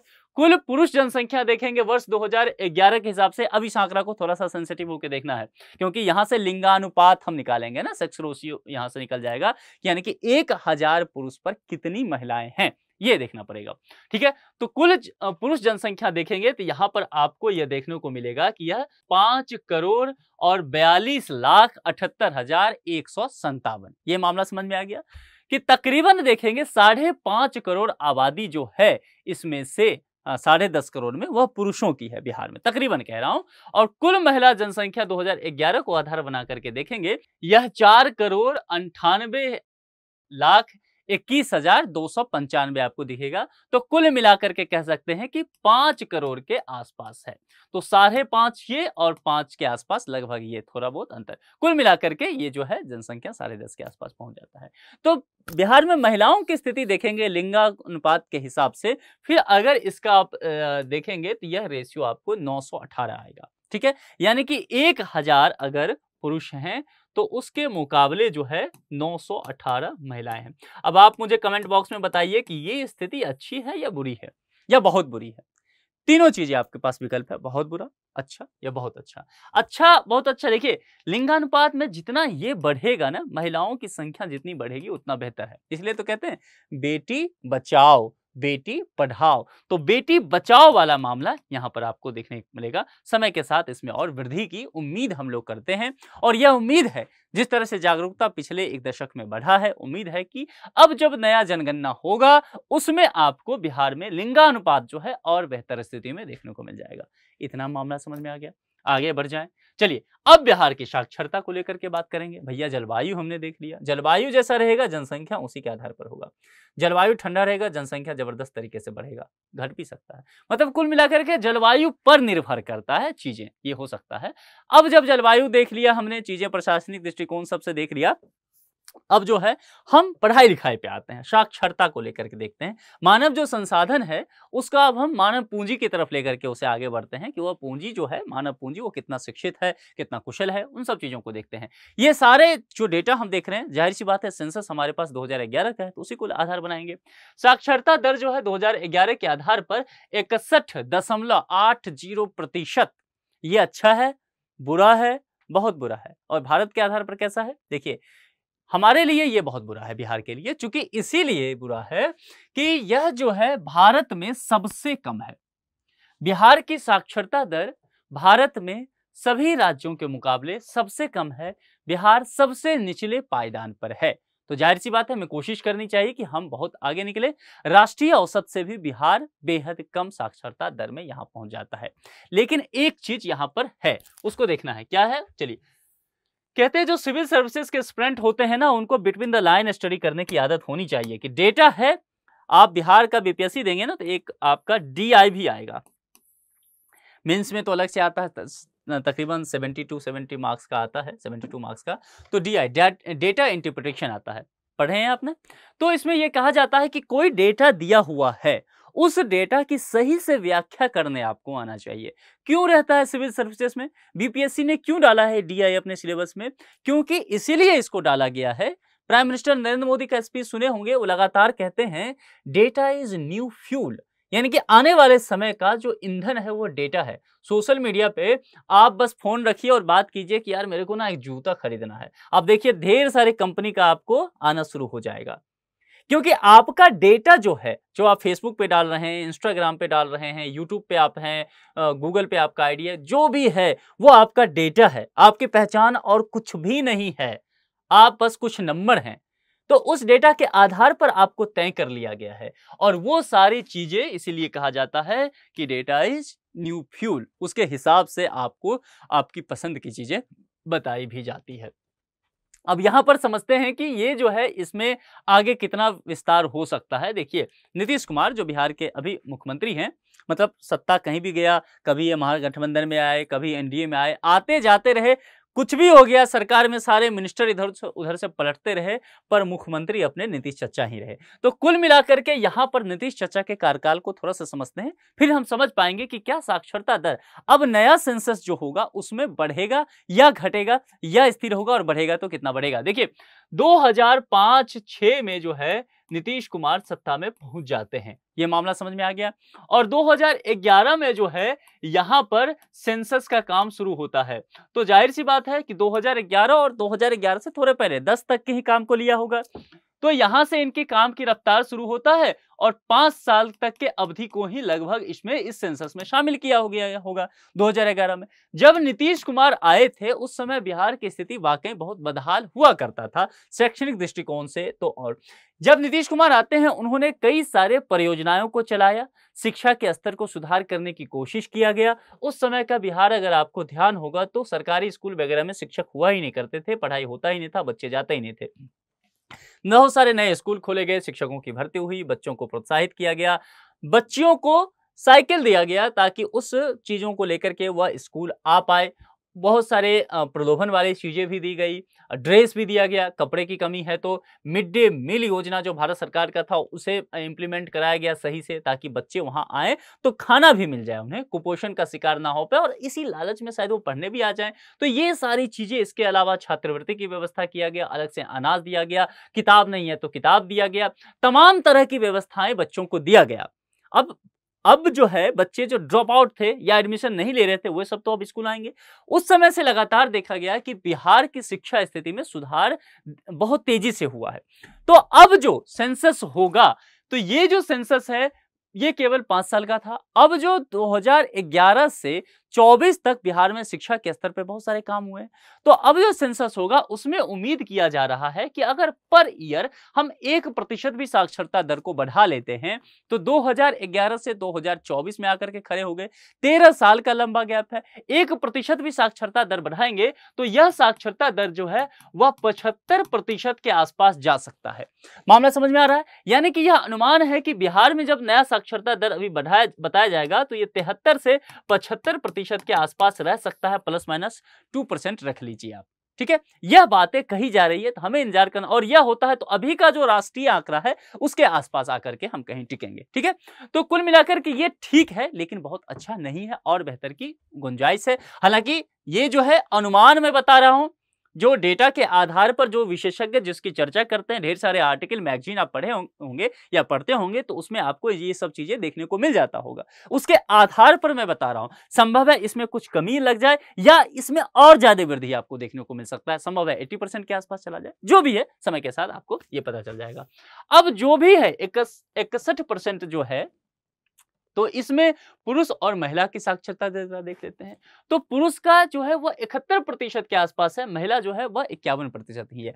तो कुल मिलाकर के देखेंगे महिलाओं की साक्षरता को लेकर के बिहार में और बहुत काम करने की आवश्यकता है, जो कि मैंने बताया नीतीश कुमार ने इसके बाद काम किया भी। तो अब इसमें वृद्धि भी देखा जाएगा, लेकिन फिलहाल महिलाओं की साक्षरता स्थिति बहुत अच्छी नहीं है। बिहार जाति सर्वेक्षण 2023 को देखेंगे तो इसमें ये जो जाति सर्वेक्षण 2023 हुआ था, अभी हुआ था ना, तो उसमें कुछ बातें कही गई और उसमें वही बातें हैं जो मैंने यहां पर आपको इस डेटा के आधार पर कहा था। देखिए ये आंकड़ा आपको और बढ़ता हुआ नजर आएगा। इसमें कहा गया कि कुल साक्षरता दर जो है, चूंकि ये जाति सर्वेक्षण जो हुआ था इसमें विभिन्न चीजों को बिहार सरकार ने शामिल करवाया था, तो इसमें साक्षरता को लेकर के भी बात किया गया था। कहा गया उसमें कि साक्षरता दर जो है वह 80% के आसपास है। मैंने तो आपको 75 के आसपास प्लस माइनस 2 कहा, तो 77, तो देखिए लगभग वहीं पहुंच गया ना। तो 80 के आसपास जा सकता है। ये 2023 का मामला है। 2 साल और आगे बढ़ता है। बिहार को भी बजट में बहुत सारे पैसा दिया गया है, जिसमें मेडिकल कॉलेज और कॉलेज यूनिवर्सिटी खोलने वगैरह के लिए, तो आपको इसमें और वृद्धि देखने को मिल सकता है। ये संभव है, ये आगे संभव 82-83% पर जा सकता है। मामला समझ में आ रहा है?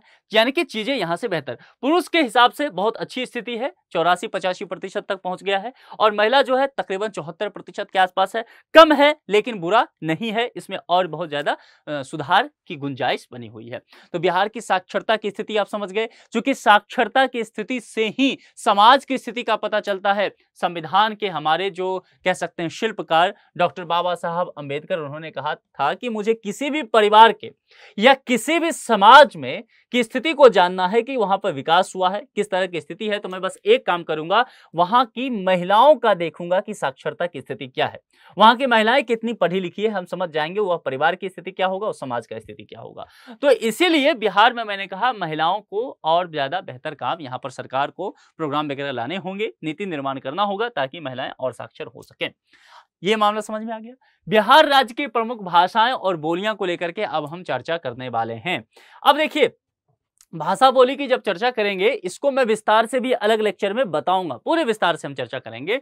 लेकिन यहां पर जब हम बात करेंगे तो शुरुआत में हम कुछ चीजें देखते हैं। बिहार में देखिए 2 चीजें हैं, एक मैंने यहां लिखा है भाषा, दूसरा मैं कह रहा हूं बोलियां। अब इसका क्या खेल है, देखिए ये जो चीजें यहां पर आपको दिख रहा है ना, इस पर जरा हम बात करेंगे। भाषा को लेकर के बात करेंगे तो पूरा बिहार देखेंगे लगभग हिंदी भाषी है। सभी जगह हिंदी भाषा में काम होता है, व्यवहार में लाया जाता है।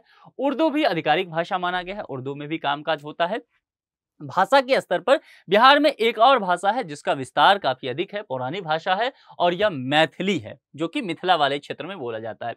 ये पूरा हिस्सा जो आप देखेंगे, यह पूरा हिस्सा तकरीबन यहां से लगते हुए ये वाला पूरा हिस्सा जो है, यह आपको मिथिला वाला क्षेत्र आपको नजर आएगा। यहां पर पूरी तरह से मैथिली बोला जाता है। मैथिली के अलग अलग यहां पर कह सकते हैं उपभाषा या उपबोली भी है।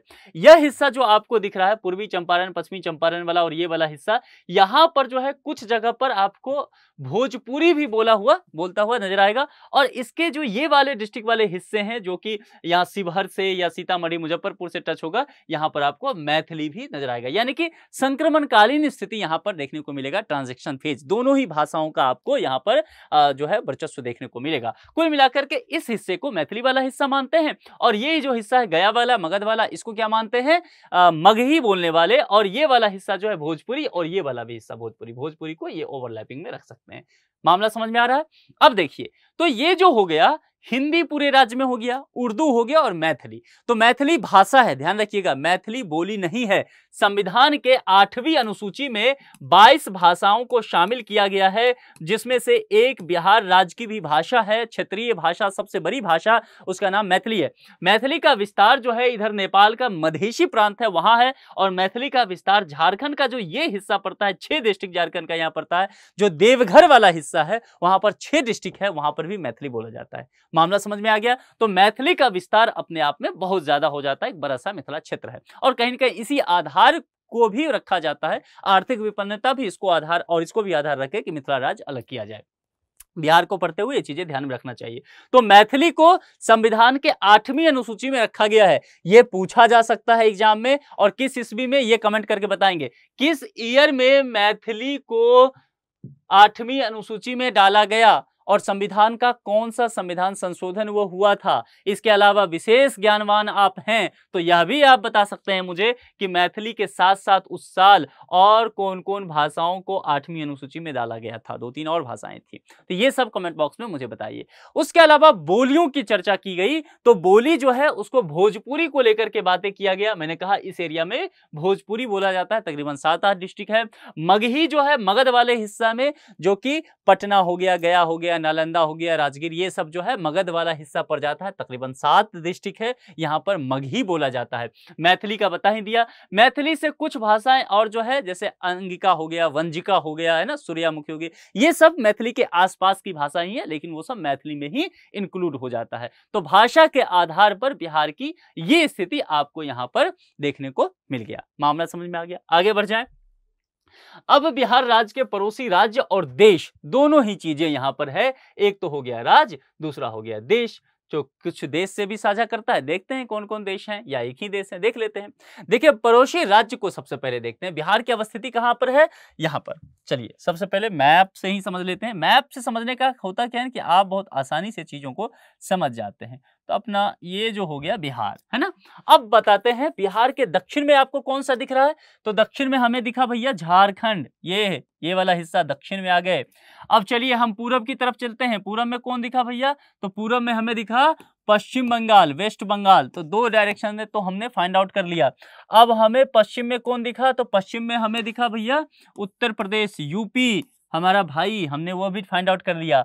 और यहाँ उत्तर में कौन दिखा हमें? उत्तर में हमें दिखा नेपाल। उत्तर में कोई राज्य है? नहीं है। नेपाल राज्य है? नहीं है। क्या है? देश है, कंट्री है। तो यह हमारा एक पड़ोसी देश हो गया। कुल मिलाकर के यही तो अवस्थिति है, ठीक है। अब जरा यहाँ पर देख लीजिए, पड़ोसी राज्य कौन हो गया? उत्तर में झारखंड, और यहाँ पर देखेंगे आप पश्चिम में कौन हो गया? उत्तर प्रदेश, और पूरब में कौन हो गया? पश्चिम बंगाल, और उत्तर में कौन हो गया? नेपाल, और हमारा प्रहरी कौन हो गया? यहीं पर हिमालय। तो ये मामला है बिहार के साथ। मामला समझ में आ गया? यहाँ के मैप के थ्रू पढ़िए, ज्यादा आसान होगा, याद रहेगा। बिहार राज्य के प्रतीक को लेकर के बात करते हैं। ये सब चीजें पूछा जा सकता है, और प्रीलिम्स में ये इसके तहत फैक्ट बनाए जा सकते हैं। तो देखिए, कुछ ऐसी बातें होती है ना हमारे अध्ययन अध्यापन में कि उसे आप जान जाएंगे तो बहुत बड़ी बात नहीं है, लेकिन नहीं जानेंगे तो बहुत बड़ी बात है। जैसे कि मैं आपको बताऊं कि मैं आपसे पूछूं कि देश की राष्ट्रपति का नाम क्या है, आप कहेंगे लो कौन नहीं जानता है, द्रौपदी मुर्मू है। तो ठीक है, आप जान गए तो बहुत बड़ी बात नहीं है, अब इतनी जानकारी तो होनी ही चाहिए मैं कहूंगा। लेकिन गलती से आप जो है, अगर मैं पूछूं कि राष्ट्रपति कौन है, प्रेसिडेंट, और आप कहेंगे मुझे पता नहीं है कौन है, नरेंद्र मोदी है शायद, अगर नहीं जानकारी है तो ये बहुत बड़ी बात हो जाएगी। मामला समझ में आ गया?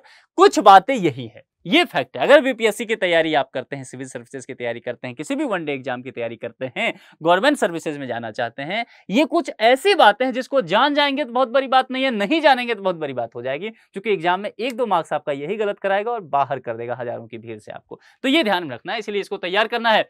राजकीय पशु कौन है? बैल। बैल क्या करता है? खेत जोतने का काम करता है, बैलगाड़ी को खींचने का काम करता है। बिहार में आपको अभी भी कहीं न कहीं दिख ही जाएगा, लेकिन गाँव वगैरह में भी अब ट्रैक्टर आ गया है।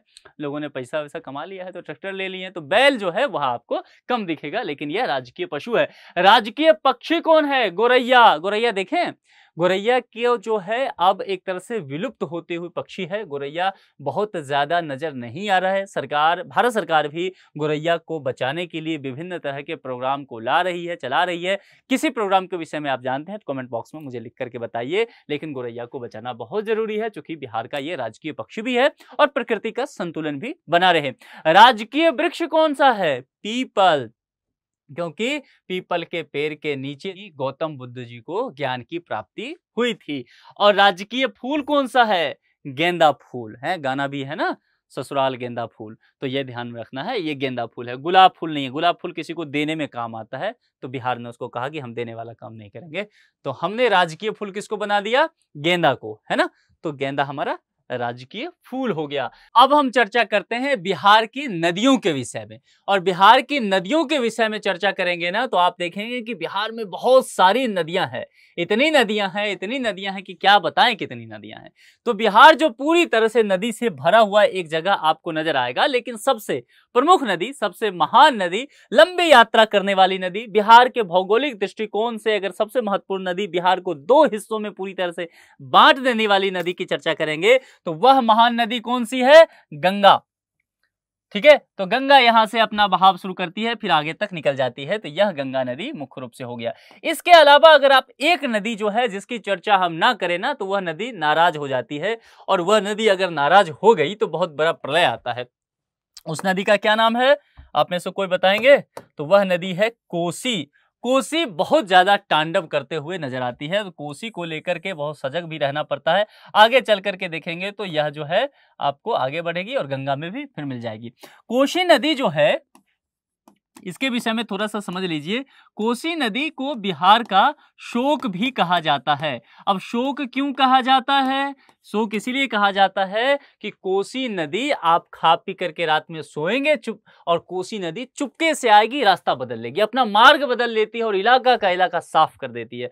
बहुत ज्यादा प्रलय लाती है कोसी, और कोसी ने ये तांडव कई बार करके बिहार में दिखाया है। खास करके ये जो पूरा हिस्सा पड़ जाता है आपको, ये हिस्सा सीमांचल वाला हिस्सा, और ये जो पूरा मिथिला वाला कोर मिथिला के एरिया चले आएंगे, जैसे कि आपको दरभंगा हो गया, पूर्णिया हो गया, मधुबनी वाला हिस्सा थोड़ा सा रख सकते हैं आप, समस्तीपुर वाला हिस्सा रख सकते हैं। इस हिस्सा में कोसी काफी प्रलय मचाती है। तो कोसी का अगर आप देखेंगे, यह पूरा एरिया जो है, यह पूरा एरिया कोसी कहीं न कहीं यहाँ पर परेशान करने की कोशिश करते रहती है। तो कोसी का यह अपना एक क्षेत्र रहा है। इसके विषय में अलग से थोड़ी सी अध्ययन हम लोग करेंगे जब हम नदियों के विषय में विस्तार से चर्चा करते हुए नजर आएंगे।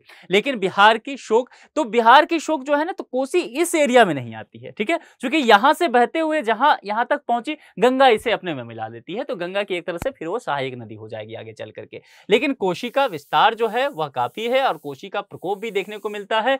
हिमालय से आने वाली नदियां होती है, नेपाल से आकर के ये नदी आकर के बिहार तक पहुंच जाती है और बहुत तांडव करती है। अभी जो है बजट में, केंद्रीय बजट 2024-25 आपने देखा होगा, उसमें बिहार में बाढ़ की जो समस्या बनी रहती है उससे निपटने के लिए बजट में बहुत सारा पैसा बिहार सरकार को दिया गया है। तकरीबन 11,000 करोड़ रुपया सिर्फ बाढ़ से निपटने के लिए दिया गया है। कोसी नदी को लगातार बिहार सरकार मांग करती रही है कि इसको कुछ रोकिए, इसका कुछ कीजिए। हमारे समझ में ये तो नहीं आ रही है कि पता नहीं क्या करना चाह रही है। तो केंद्र सरकार ने कहा कि ठीक है, हम बात करते हैं, नेपाल से बात किया जाएगा और यहाँ पर फिर देखा जाएगा कि किस तरह से व्यवस्था किया जाए, क्या इसका सॉल्यूशन निकाला जा सकता है। बजट में गंगा नदी पर 2 नए पुल को लेकर के बात किया गया है, वो बक्सर वाले क्षेत्र में होगा। आप अगर बक्सर और उसके इर्द गिर्द के लोग हैं तो बताइए। गंगा नदी पर कई और पुल दिया गया है। चूंकि मैंने कहा गंगा नदी एक ऐसी नदी है कि बिहार को 2 हिस्से में बांट देती है। ये दक्षिण बिहार हो गया, ये उत्तर बिहार मिथिला वाला हिस्सा हो गया। इसीलिए यहाँ पर परिवहन सुचारू रूप से चलता रहे तो गंगा पे, कोसी पे कई सारे पुल यहाँ पर निर्माण किया गया है। 2 पुल इस बजट में भी दिया गया है। ये मामला समझ में आ गया। अब देखिए, ये जो उत्तर बिहार की आपको नदियां दिखेगी, ये सारी नदियां आप देख रहे हैं, मुख्य तो एक हो गया कोसी। कोसी के अलावा आप यहाँ पर कोर मिथिला वाले एरिया में जब आ जाएंगे तो जैसे कि एक हो जाएगा कमला। कमला छोटी सी नदी है, वो दरभंगा मधुबनी के आसपास से गुजरती है। उसके बाद बागमती भी यही उसी के आसपास, समस्तीपुर दरभंगा के आसपास से बूढ़ी गंडक, वहां से गंडक आपको वहां से गुजरती नजर आएगा। ये जो है बूढ़ी गंडक देखेंगे तो ये वेस्ट चंपारण के हिस्से से, नेपाल से, हिमालय से होते हुए आएगा। ये भी आपको ईस्ट वेस्ट चंपारण से बूढ़ी गंडक, बागमती भी नेपाल से। ये सारी नदियां जो आपको दिख रही है, देखिए इन सारी नदियों को मैं एक मैप के थ्रू आपको बताता हूं, ये फ्लो के थ्रू बताता हूं।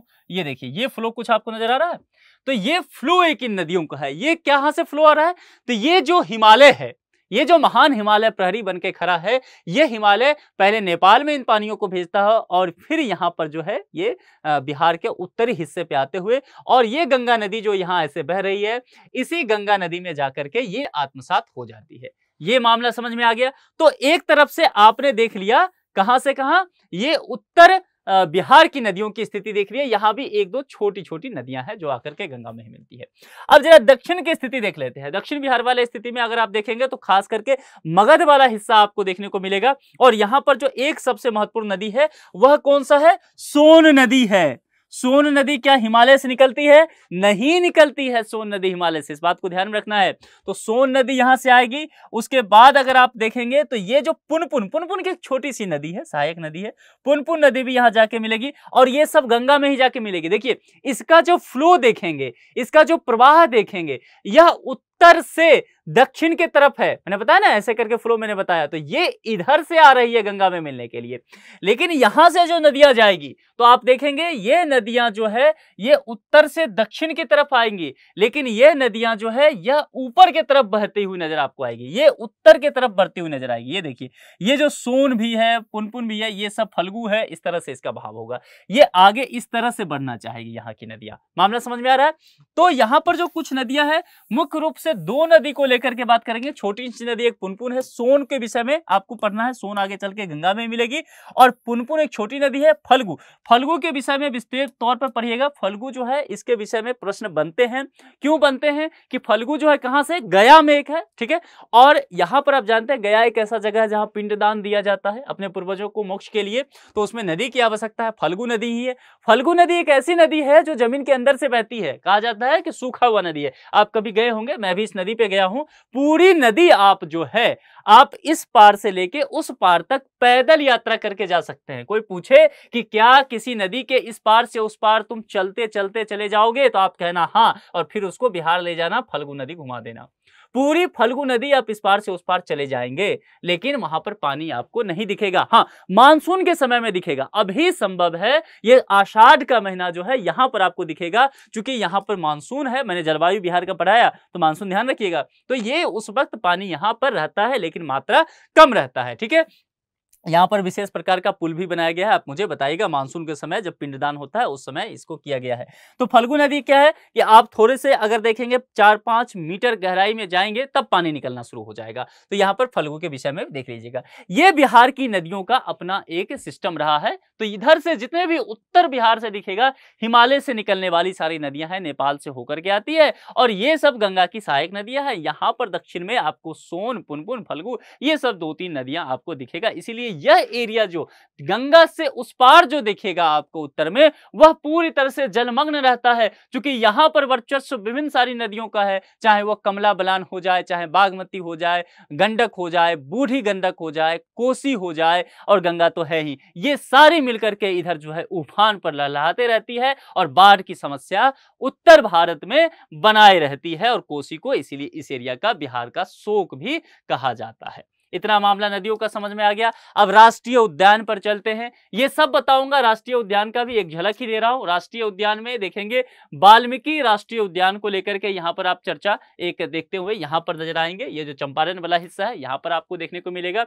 ये जो ब्लू वाला आपको दिखेगा, ये वाला ब्लू कलर से, वो नेशनल पार्क होगा, और ये जो आपको दिखेगा थोड़ा सा मटमैला, ये वाला, ये आपको जो हो जाएगा वो टाइगर रिजर्व होगा। वाइल्ड लाइफ सेंचुरी को लेकर के देखेंगे, और फिर हम रामसर साइट देखेंगे। बिहार के 2 नए जगह को रामसर साइट में हाल ही में ऐड किया गया, उसकी भी हम चर्चा कर लेंगे, ठीक है। तो यहां पर आपको अगर राष्ट्रीय उद्यान की देखेंगे तो आपको यहां पर नेशनल पार्क आपको देखने को मिलेगा। वो टाइगर रिजर्व भी है यहां पर इस एरिया में, ठीक है, ये मामला आपको दिखेगा। और रामसर साइट कहां पर है, तो रामसर साइट एक हो गया कांवरताल हो गया, दूसरा नकटी बर्ड सेंचुरी हो गया, तीसरा नागी बर्ड सेंचुरी हो गया। ये दोनों नए ऐड भी हुए हैं, बाकी और जो है वाइल्ड लाइफ सेंचुरीज आपको यहां पर देखने को मिल जाएगा। बिहार की प्रमुख जनजातियों को लेकर के जरा हम चर्चा करते हैं। बिहार की जनजातियों को लेकर के चर्चा करेंगे, यानी कि जनजाति कहने का क्या मतलब हो गया, एसटी शेड्यूल्ड ट्राइब को लेकर के बातें किया गया है। तो बिहार में आपको अब बहुत जनजाति समुदाय नहीं दिखेंगे, इनकी आबादी भी आपको कम देखने को मिलेगा। वजह क्या है कि झारखंड जब था तो झारखंड होने से बिहार में उस वक्त शेड्यूल्ड ट्राइब हुआ करते थे, लेकिन झारखंड जब कट के अलग हो गया तो शेड्यूल्ड ट्राइब उधर चले गए, झारखंड वाले हिस्से में ज्यादा चले गए। फिर भी अगर आप देखेंगे तो बिहार का यह हिस्सा जो आपको नजर आएगा, जो झारखंड से टच होता हुआ एरिया नजर आएगा, ये वाला एरिया जो नजर आएगा, इस एरिया में आपको ट्राइब देखने को मिलेगा। देखिए मैंने बार बार कहा है कि चीजों को याद नहीं करना है, अगर चीजों को समझेंगे तो मैंने झारखंड कहा तो आपको समझ जाना चाहिए कि इसी हिस्से में ट्राइब हो सकता है। देखिए कहां भी, और ऐसा नहीं है कि सिर्फ इसी हिस्से में, बाकी छोटे छोटे जगह में, छोटे छोटे एरिया में, बाकी जगह में भी मिलेगा। घुमंतु प्रजाति भी होते हैं, बाकी डिस्ट्रिक्ट में भी मिलेगा, लेकिन कुल मिलाकर के ज्यादातर आपको यहां देखने को मिलेगा। कुछ इधर भी मिल सकता है, कुछ इधर क्यों मिलेगा, ये किशनगंज मधेपुरा वाले हिस्से में, क्योंकि नॉर्थ ईस्ट का उधर से प्रभाव आपको बंगाल के तरफ से आपको देखने को मिलेगा, सिलीगुड़ी से प्रभाव दिखेगा, वहां पर जनजाति है तो उसका प्रभाव इस सीमांचल वाले हिस्से पे भी आपको देखने को मिलेगा। तो मामला समझ में आ गया। अब देखिए जरा देखते हैं बिहार के बांका में, बांका कहां पड़ता है, देखिए बांका यहीं पड़ता है ना, मैंने पहले ही बताया बांका यहां पर है। उसके बाद कहां पर है, जमुई, जमुई देखिए यहीं पर है, ये झारखंड वाला हिस्सा टच करता है। उसके बाद देखिएगा किशनगंज, किशनगंज मैंने पहले ही बताया, ये नॉर्थ ईस्ट का प्रभाव आपको देखने को मिलेगा। अररिया नेपाल का उधर से और किशनगंज का प्रभाव देखने को मिलेगा। मधेपुरा में भी आपको ये चीजें देखने को मिलेगा। इस जिले में सबसे अधिक जनजाति समुदाय के लोग निवास करते हैं। इसके अलावा भी छिटपुट और कहीं कहीं भी, जैसे गया वगैरह में भी, नवादा वगैरह में भी, और आपको भागलपुर में भी, थोड़ा बहुत जो है आपको कटिहार में भी, यहाँ भी आपको जनजातीय समुदाय देखने को मिल सकता है। लेकिन मुख्य रूप से जो है ये 4-5 डिस्ट्रिक्ट में ही देखने को मिलेगा आपको। प्रमुख जनजातीय समुदाय कौन कौन से हैं, जैसा उसके विषय में देख लेते हैं। बेंगा जनजाति, उसके बाद बंजारा जनजाति, उसके बाद खोंड जनजाति, फिर उसके बाद मुंडा जनजाति। ये मुंडा जनजाति वगैरह देखेंगे तो ये झारखंड में इनकी आबादी प्रमुखता से पाया जाएगा। बिहार में थोड़ा सा बस इनका आबादी अब कम ही बचा है। ये मामला समझ में आ रहा है। इन जनजातियों के विषय में आप क्या जानते हैं, कमेंट करके आप मुझे बता सकते हैं। इनका कल्चर क्या है, इनका रहन सहन परंपरा क्या है, ये सब चीजें आप मुझे कमेंट बॉक्स में बताइए। बिहार के प्रमुख रामसर स्थल अगर देखेंगे तो मैंने पहले भी बताया है कि 2 नए रामसर स्थल को जो है बिहार में और ऐड कर दिया गया है। नागी अभ्यारण्य अगर आप देखेंगे तो नागी बर्ड सेंचुरी यहाँ पर है, ये अब रामसर साइट भी है। नकटी पक्षी अभ्यारण्य बर्ड सेंचुरी देखेंगे, यह भी यहाँ पर आपको दिखेगा। और फिर यहाँ पर कांवर झील जो है, कांवर झील कहाँ पड़ता है, तो बेगूसराय जिला में पड़ता है। ये पहले से ही रामसर साइट है और ये 2 नया जो है वह और इसमें ऐड हो गया है। इतना मामला समझ में आ गया। आगे बढ़ जाएं। बिहार के यूनेस्को विश्व धरोहर स्थल, यूनेस्को के विषय में थोड़ा सा स्टडी कर लीजिएगा, जब हम इस पर चर्चा करेंगे मैं आपको विस्तार से बता दूंगा। तो यूनेस्को विश्व धरोहर स्थल देखेंगे तो महाबोधि मंदिर परिसर बोध गया, वर्ष 2002 में इसे यूनेस्को की लिस्ट में शामिल कर लिया गया था। महाबोधि मंदिर, यहीं पर भगवान बुद्ध को ज्ञान की प्राप्ति हुई और इसीलिए इस जगह का विशेष महत्व है। बोध गया में यह पड़ता है, गया जिले के अंदर।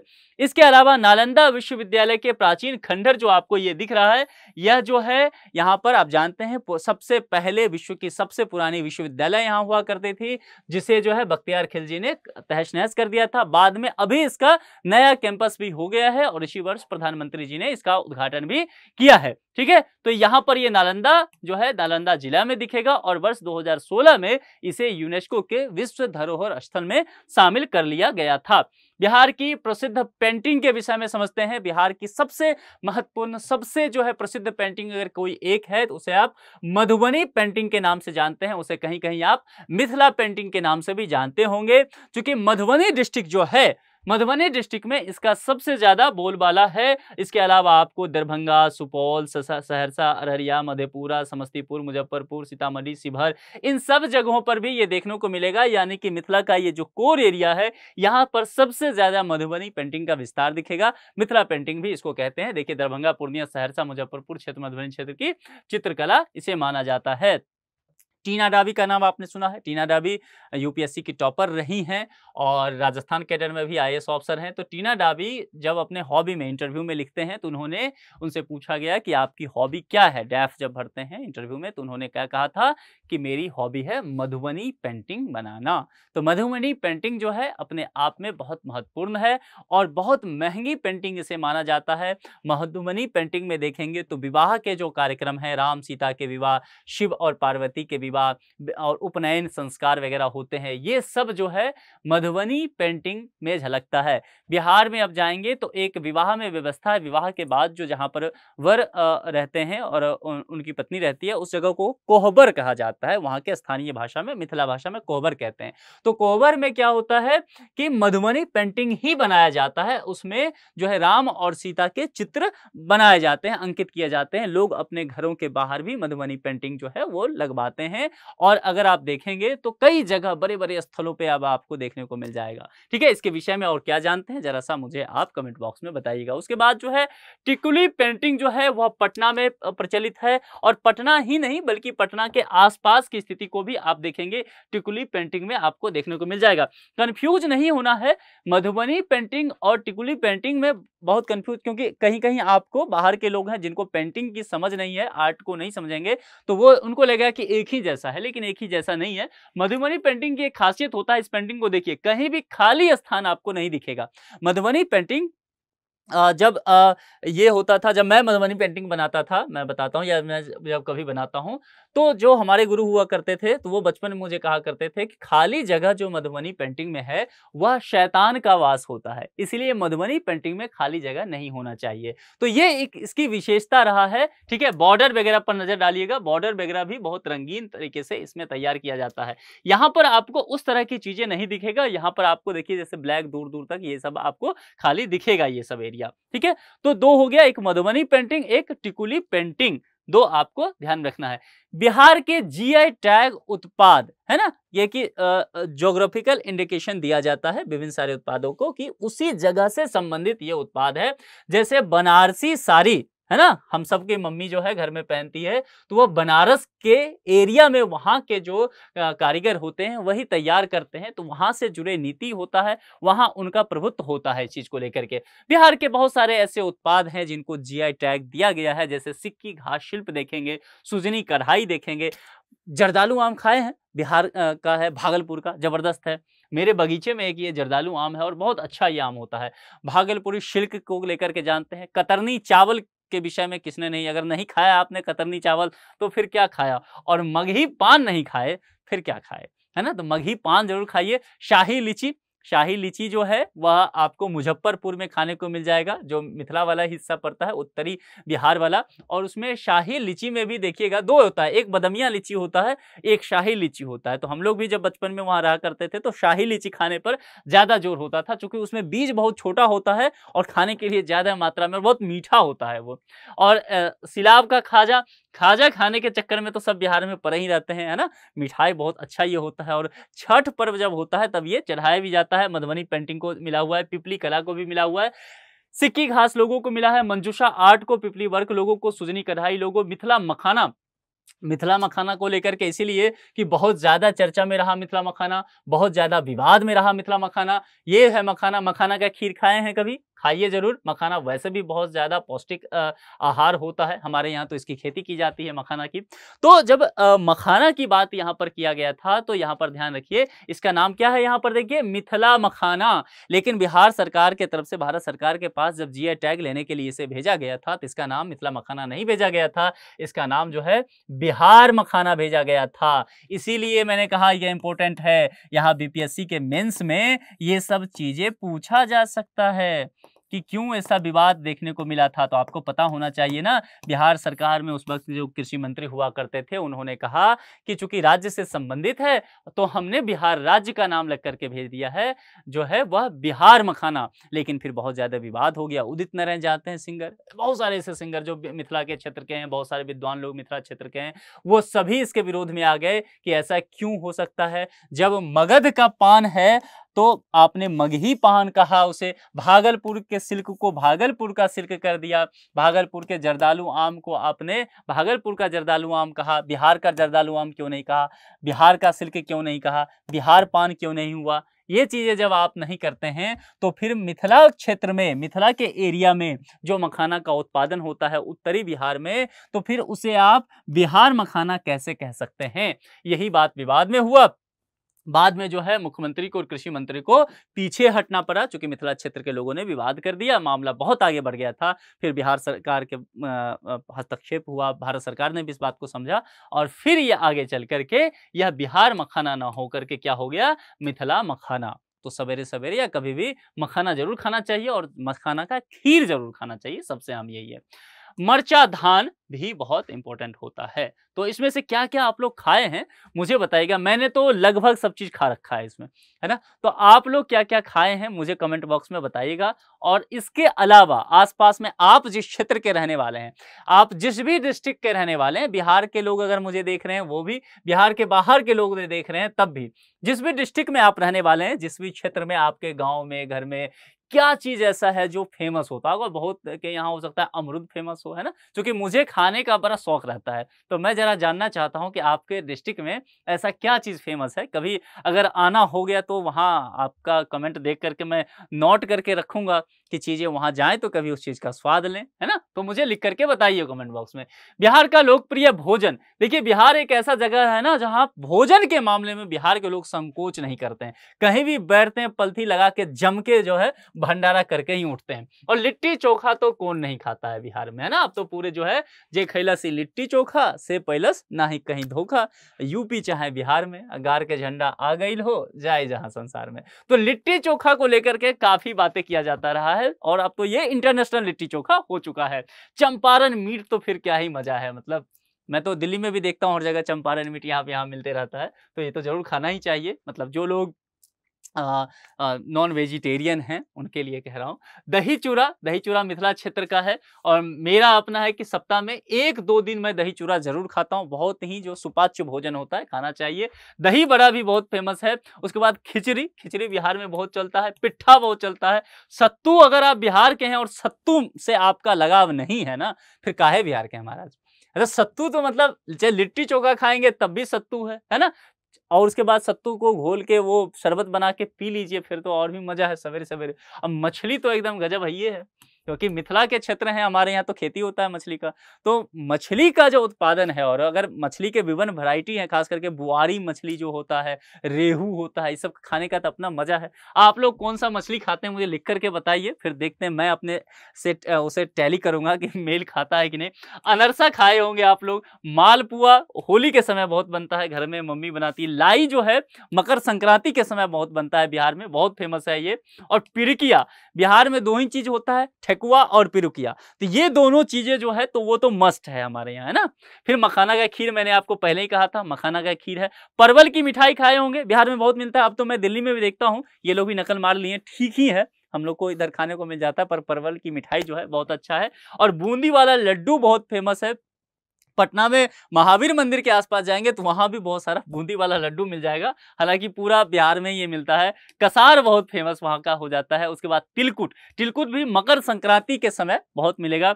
उसके बाद ठेकुआ, ये जो है ना पिरुकिया और ठेकुआ, ये दोनों साथ साथ रहता है हमेशा। और लौंग लता तो बहुत फेमस है भाई। लौंग लता इतना मीठा लगता है खाने में, मजेदार चीज है। और यहाँ पर देखिए ये भाई साहब जो है ना, ये है रसगुल्ला।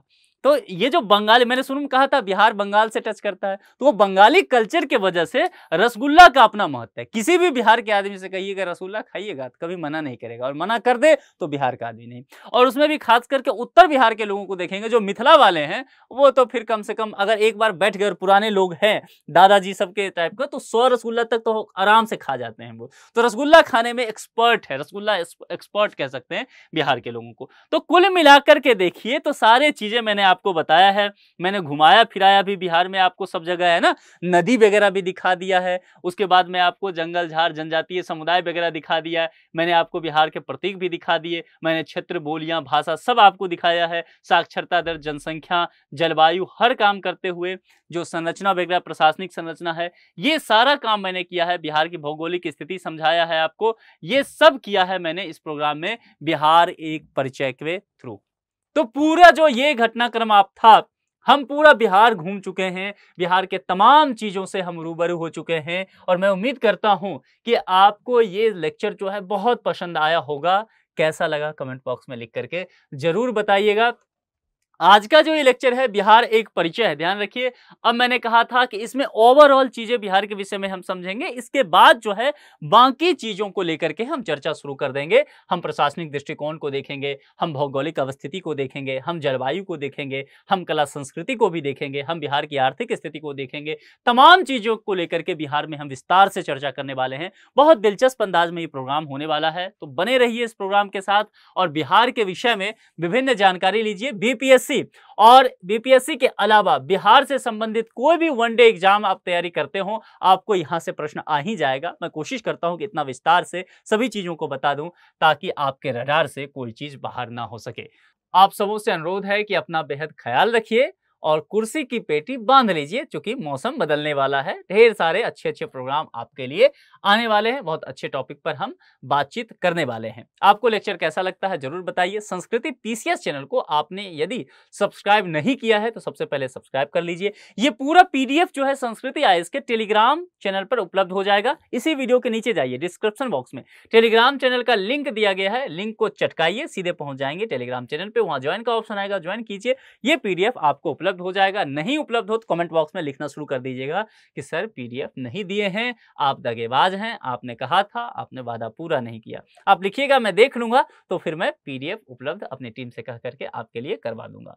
और किस किस टॉपिक पर आपको बिहार के विषय में जानना है, बिहार के किस क्षेत्र से हैं, किस डिस्ट्रिक्ट से हैं, क्या खाते पीते हैं, कमेंट बॉक्स में लिखते चलिए, हम लोग वहां से संवाद फिर करते रहेंगे। तो इसी वादे के साथ कि आपसे अब लगातार मुलाकात बिहार के मुद्दे को लेकर के होती रहेगी। अपना बेहद ख्याल रखिए और अंत में जय हिंद, जय बिहार। बहुत बहुत शुक्रिया।